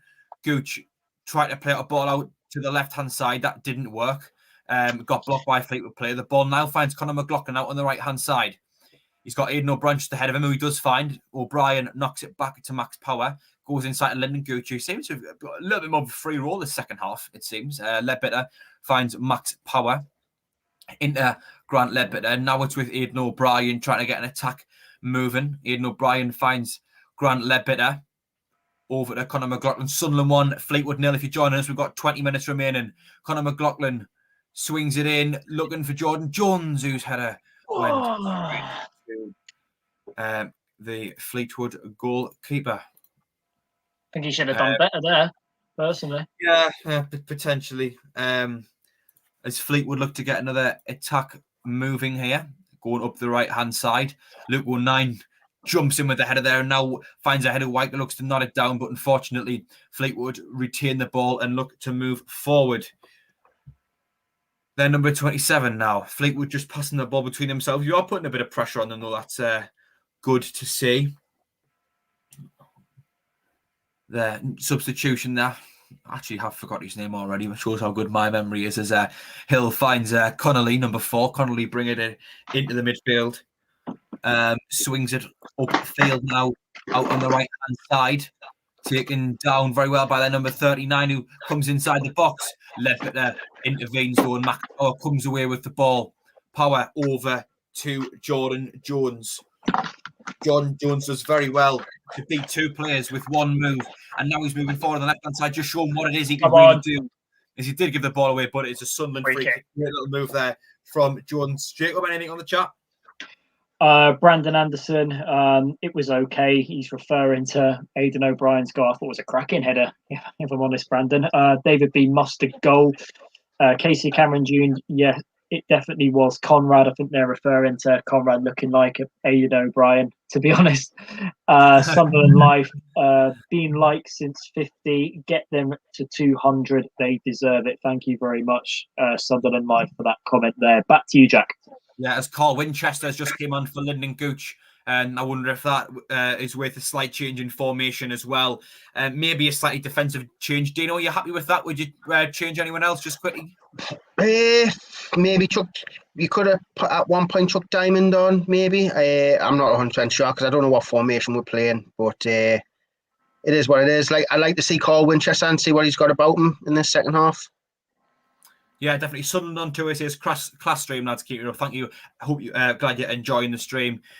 As Fleetwood have us again, that free kick, by the way, by Grant Ledbetter. He went to actually take a shot as the Fleetwood goalkeeper was miles off his line, but it didn't go anywhere near the goal, really. A half decent effort on another day. You never know, I might have just went in as Fleetwood try to get an attack going. McFadzean's header unfortunately goes just over the top of him, really. And then number 39 on the right-hand side, he's just came on. He looks like a dangerous player. Looks to knock it ahead of McFadzean. McFadzean's done well. He does keep the ball in, and it's swung forward by Luke 19, who seems to be pretty solid today. Header comes straight back at us, though. Luke 19 again with the header. He's proven everywhere. And he's won a Sunderland free kick just inside our own half. Jacob, anything on the chat? Casey Cameron Jude's amazing live stream. Definitely keep it up. Thank you so much, Acacia. Sunderland on tour, which looking like him. He's got a Peru flag as part of his YouTube handle there. Class stream. Lads, keep it up. If you're watching from Peru, thank you very much. Nestorino, give the lads a thumbs up.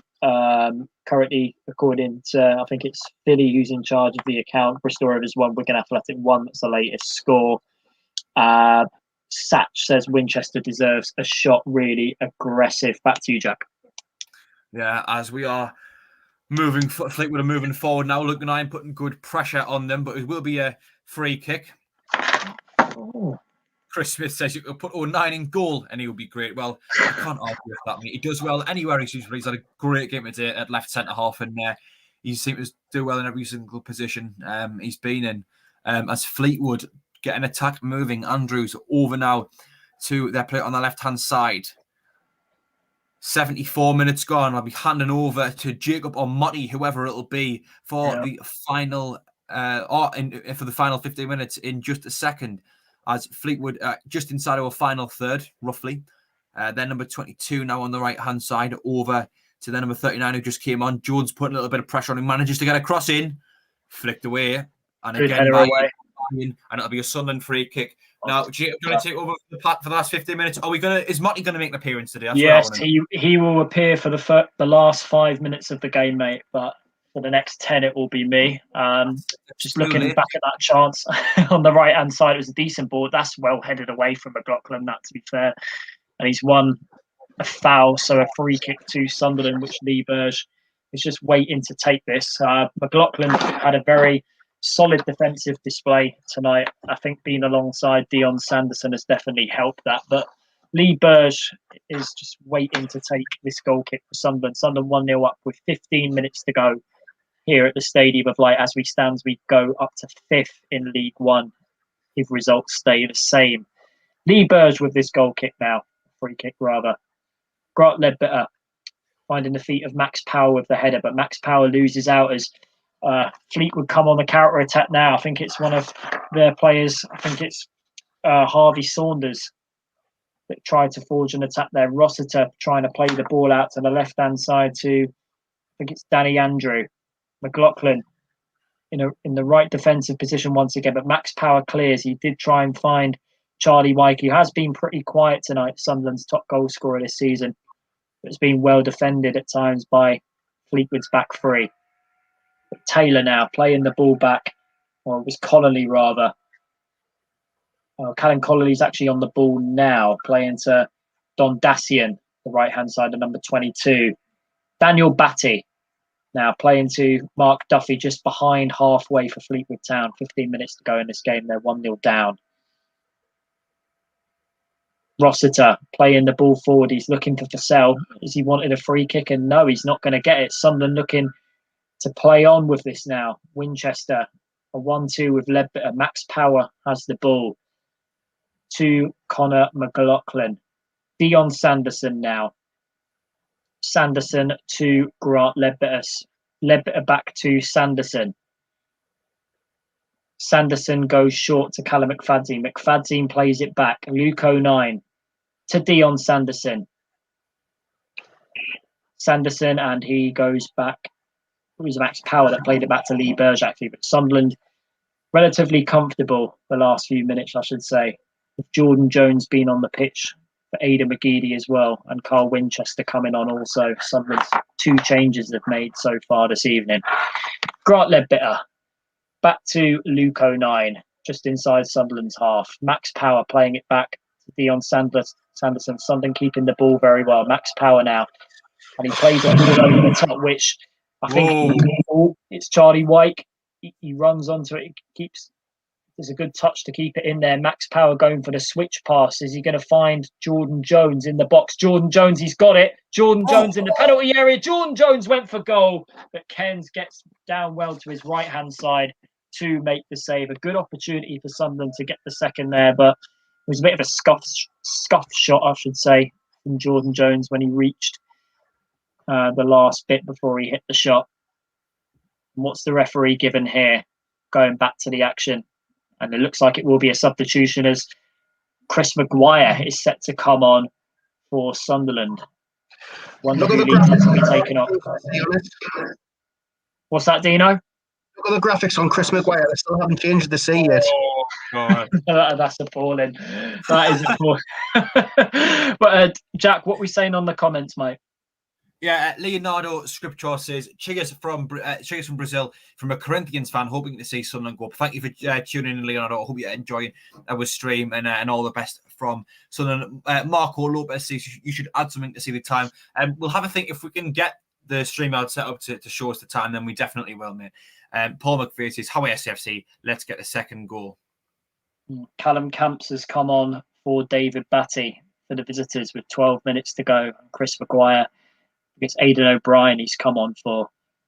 As Jordan Jones hoofs the ball upfield now, looking for Charlie Wyke, who has had a quiet game this evening. But Sunderland looking to put pressure on their defence, but Fleetwood get it away. And is Fussell. He finds room in the box. It's Fussell here, and Fussell looking to turn the ball past Luke O'Nien, but it's well fought out there by Luke O'Nien against their centre forward Kyle Fussell and Lee Burge Gathers.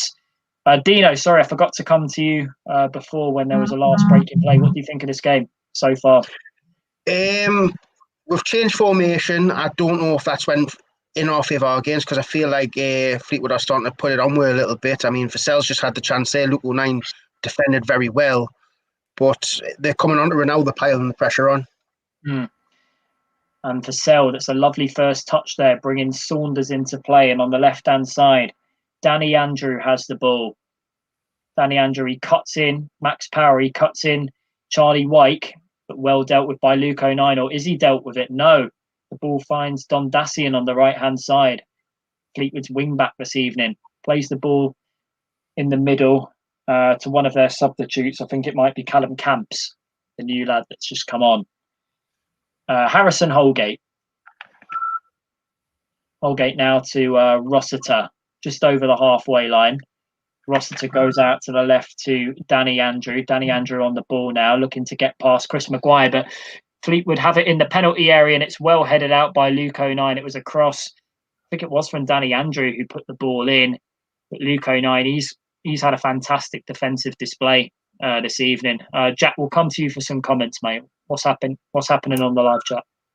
Chris Law thinks that Jones needs to play more. I would definitely agree with that. 76 to GPMG says, how are the lads from Sunderland supporting the Sanddancer living in London? That's a lot of different places. And it's a corner to Sunderland, a bit of a mix up in the defence for Fleetwood there. It was a ball played back to Alex Cairns, the goalkeeper, but he couldn't keep it in play. And Sunderland will look to take advantage of that. Bit nervous defending there from the opposition as we're now into the last 10 minutes. You've got a fan on the live chat. Denholm13 says he's so cute when he smiles, referring to you. So you've got a little fan there, Dino. You're gonna slide into Denholm's DMs. Lovely stuff. Lucky Denholm, that's what I would say. Lucky Denholm. And is that Chris Maguire going to take the corner? I think it is. On the far side, as Luke O'Nien's been dragged down in the penalty area by Vassell there. I wonder if the referee's going to keep his eye on that as the corner's been taken. Chris Maguire now, there's still a bit of shirt pulling going on in the box. Chris Maguire with this corner. It's lovely whipped in. The head of Max Power. It's 2-0. Max Power. A brilliant corner from Chris Maguire. Max Power unmarked at the back post. Sunderland's captain heads in to make it 2-0. And for me, that is game over. That happened about 20 seconds ago on my stream, and hey, God's sake. Literally, that's a poor goalkeeping error there from Alex Cairns. 2 headers tonight, lads. Yeah. 2 headers. I tell you what, right?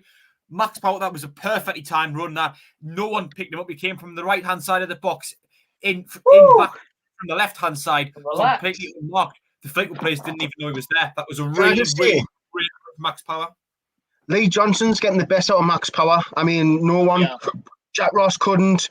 Phil Parkinson couldn't. I'm saying the best Power's played since Lee Johnson came in.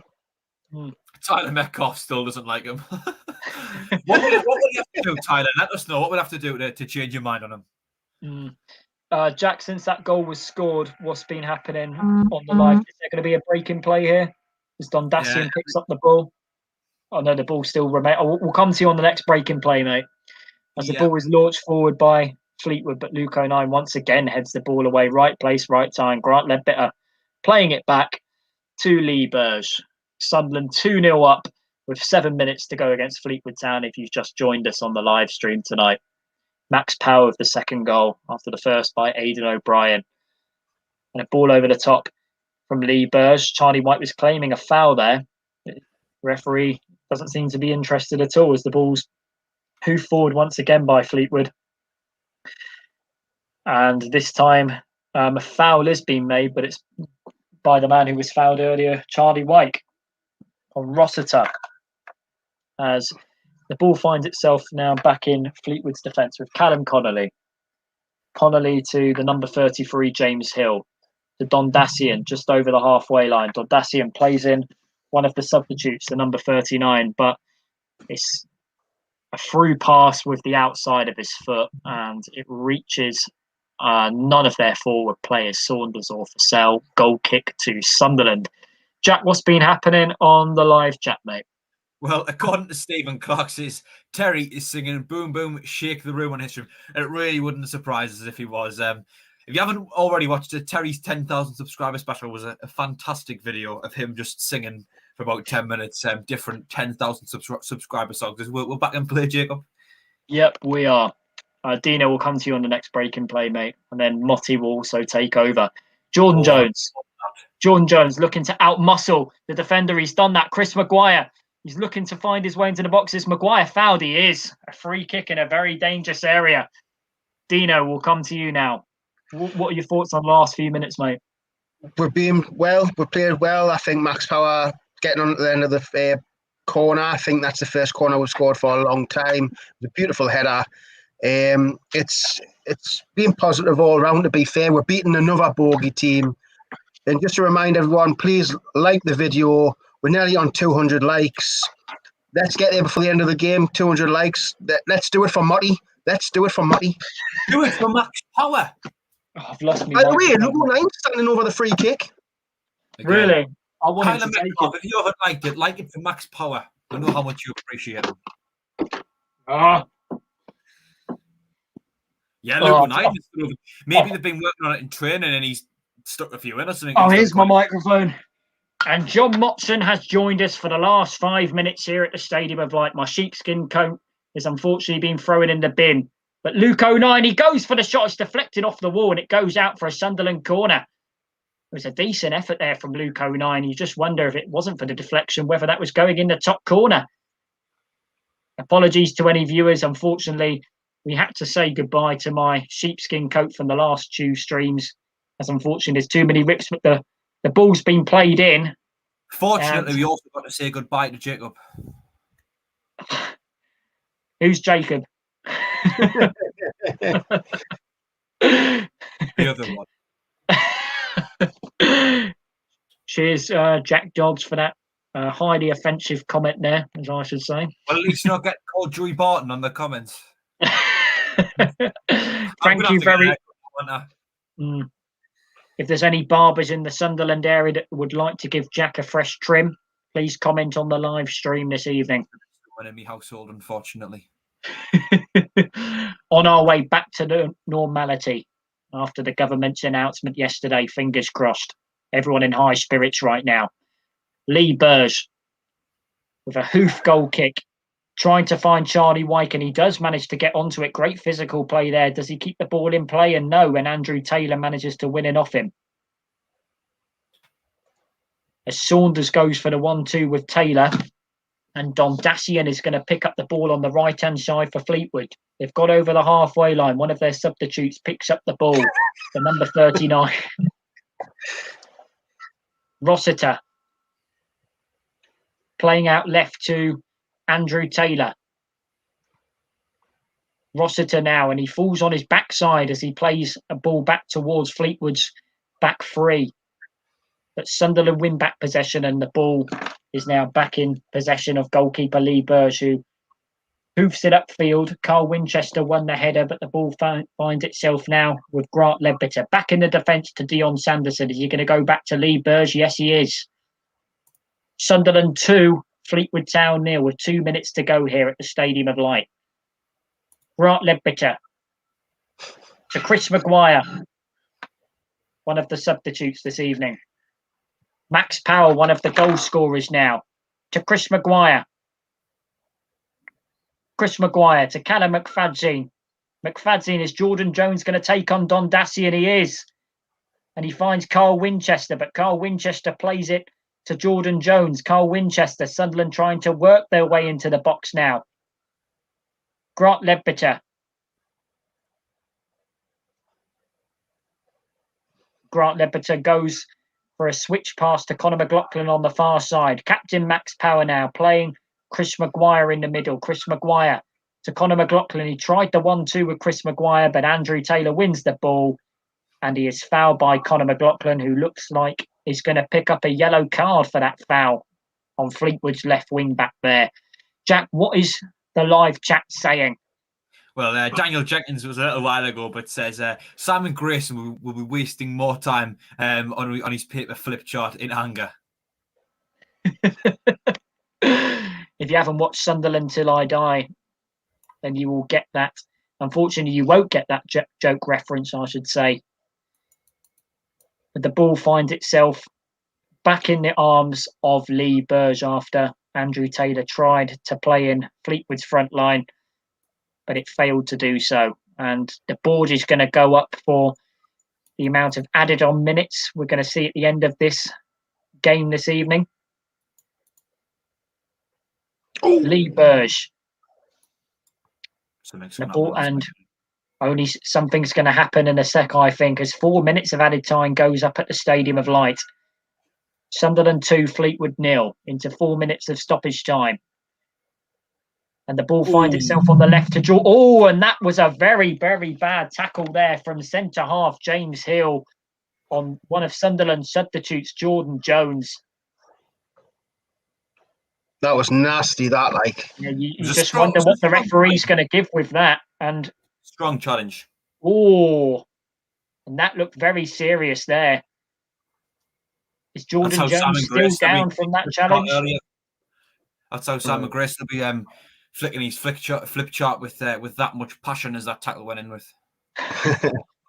By the way, lads, 189 likes. Can we get to 200 before the injury time? We need, what was it? 11 more likes. 11 more likes, and we've hit the goal. Great maths, Great maths. It took us a second day, and I was like, right, what's that? 9 2 left? + 2 is 4. -1. That's 3 quick maths. It's been a little while since you were in the classroom, Dino. Unfortunately, we can't see the same thing for myself. Yeah, that's true. You just got out of the classroom, hadn't you? I just about 5 minutes ago. On the live chat, Chris Smith says Joey, Motty, and Grumpy. That's quite funny, to be honest. That's what I was laughing at earlier. I see that thought was hilarious. A reply to Mr. CONRAD Lee. It was actually my dad that threw the sheepskin coat into the bin. So the blame has to go on to him, unfortunately. I'm not taking any flack for that. Dino laugh. Does Motty have a dad, like, does he? The answer is yes to that question, Dino. I was going to say shit. I was going to have you sort of shut up there, to be fair. I was replaying. I was about to celebrate again. I thought it was a third goal. Not quite, Jack. Halfway through stoppage time. 206 likes anyway. Thank you, everyone, for doing that. If you still haven't liked it, thank you very much tonight. Thank you, everyone, for getting us there. There was a poor ball played there from Sunderland as Rossiter finds Taylor on the left. Fleetwood looking to find a consolation goal going into the last few minutes. It's been a very downgraded second half performance from Simon Grayson's men.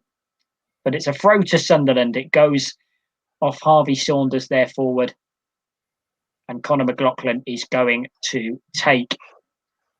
Approaching the last few minutes of the game now. Dino, how are you assessing Sunderland's overall display this evening? It's been scrappy in patches. We've had some good possession in patches. There's been a bit of everything. We've fought them. I think we've done very well today. I think we have. But don't get us wrong. I think with Fleetwood losing Joey Barton, they won't have the same fight because, like you say, Joey Barton knows how to get his players up for a game. So I think it went in our favour that Joey Barton left and Simon Grayson's in, because I think it would have been a totally different game if Joey Barton was manager. Well, if there's any man on planet Earth who could put a negative spin on the situation of Sunderland in the current state of affairs, it's definitely Dino, isn't it? Mr. Doominator, as our fans of the channel like to call him, the great man. Also, SAFC Fan TV's cameraman as well. Home and away. Ball back to Callum McFadzean now, going into the last few seconds of tonight's game at the Stadium of Light. A ball hoofed over the top from Lee Burge. And is it going to find Don Dacian on the right-hand side? It doesn't. Luke O'Nien in possession. Jordan Jones goes for the hoof ball upfield. Is Charlie White going to be in? No, he's not. Or has a foul been given there? I think it's a foul by Charlie White on James Hill. It was almost a lovely bit of physicality skill there from Charlie White trying to feed off the defender. But the ball finds itself back to Lee Burge again. Another failed attempt for a consolation goal by Fleetwood Town. Lee Burge, and he gathers the ball. Just trying to waste the last few seconds of this one. Luke O'Nien on the left to Callum McFadzean. Is the referee going to blow for full time? And play still goes on, and the full-time whistle does blow now.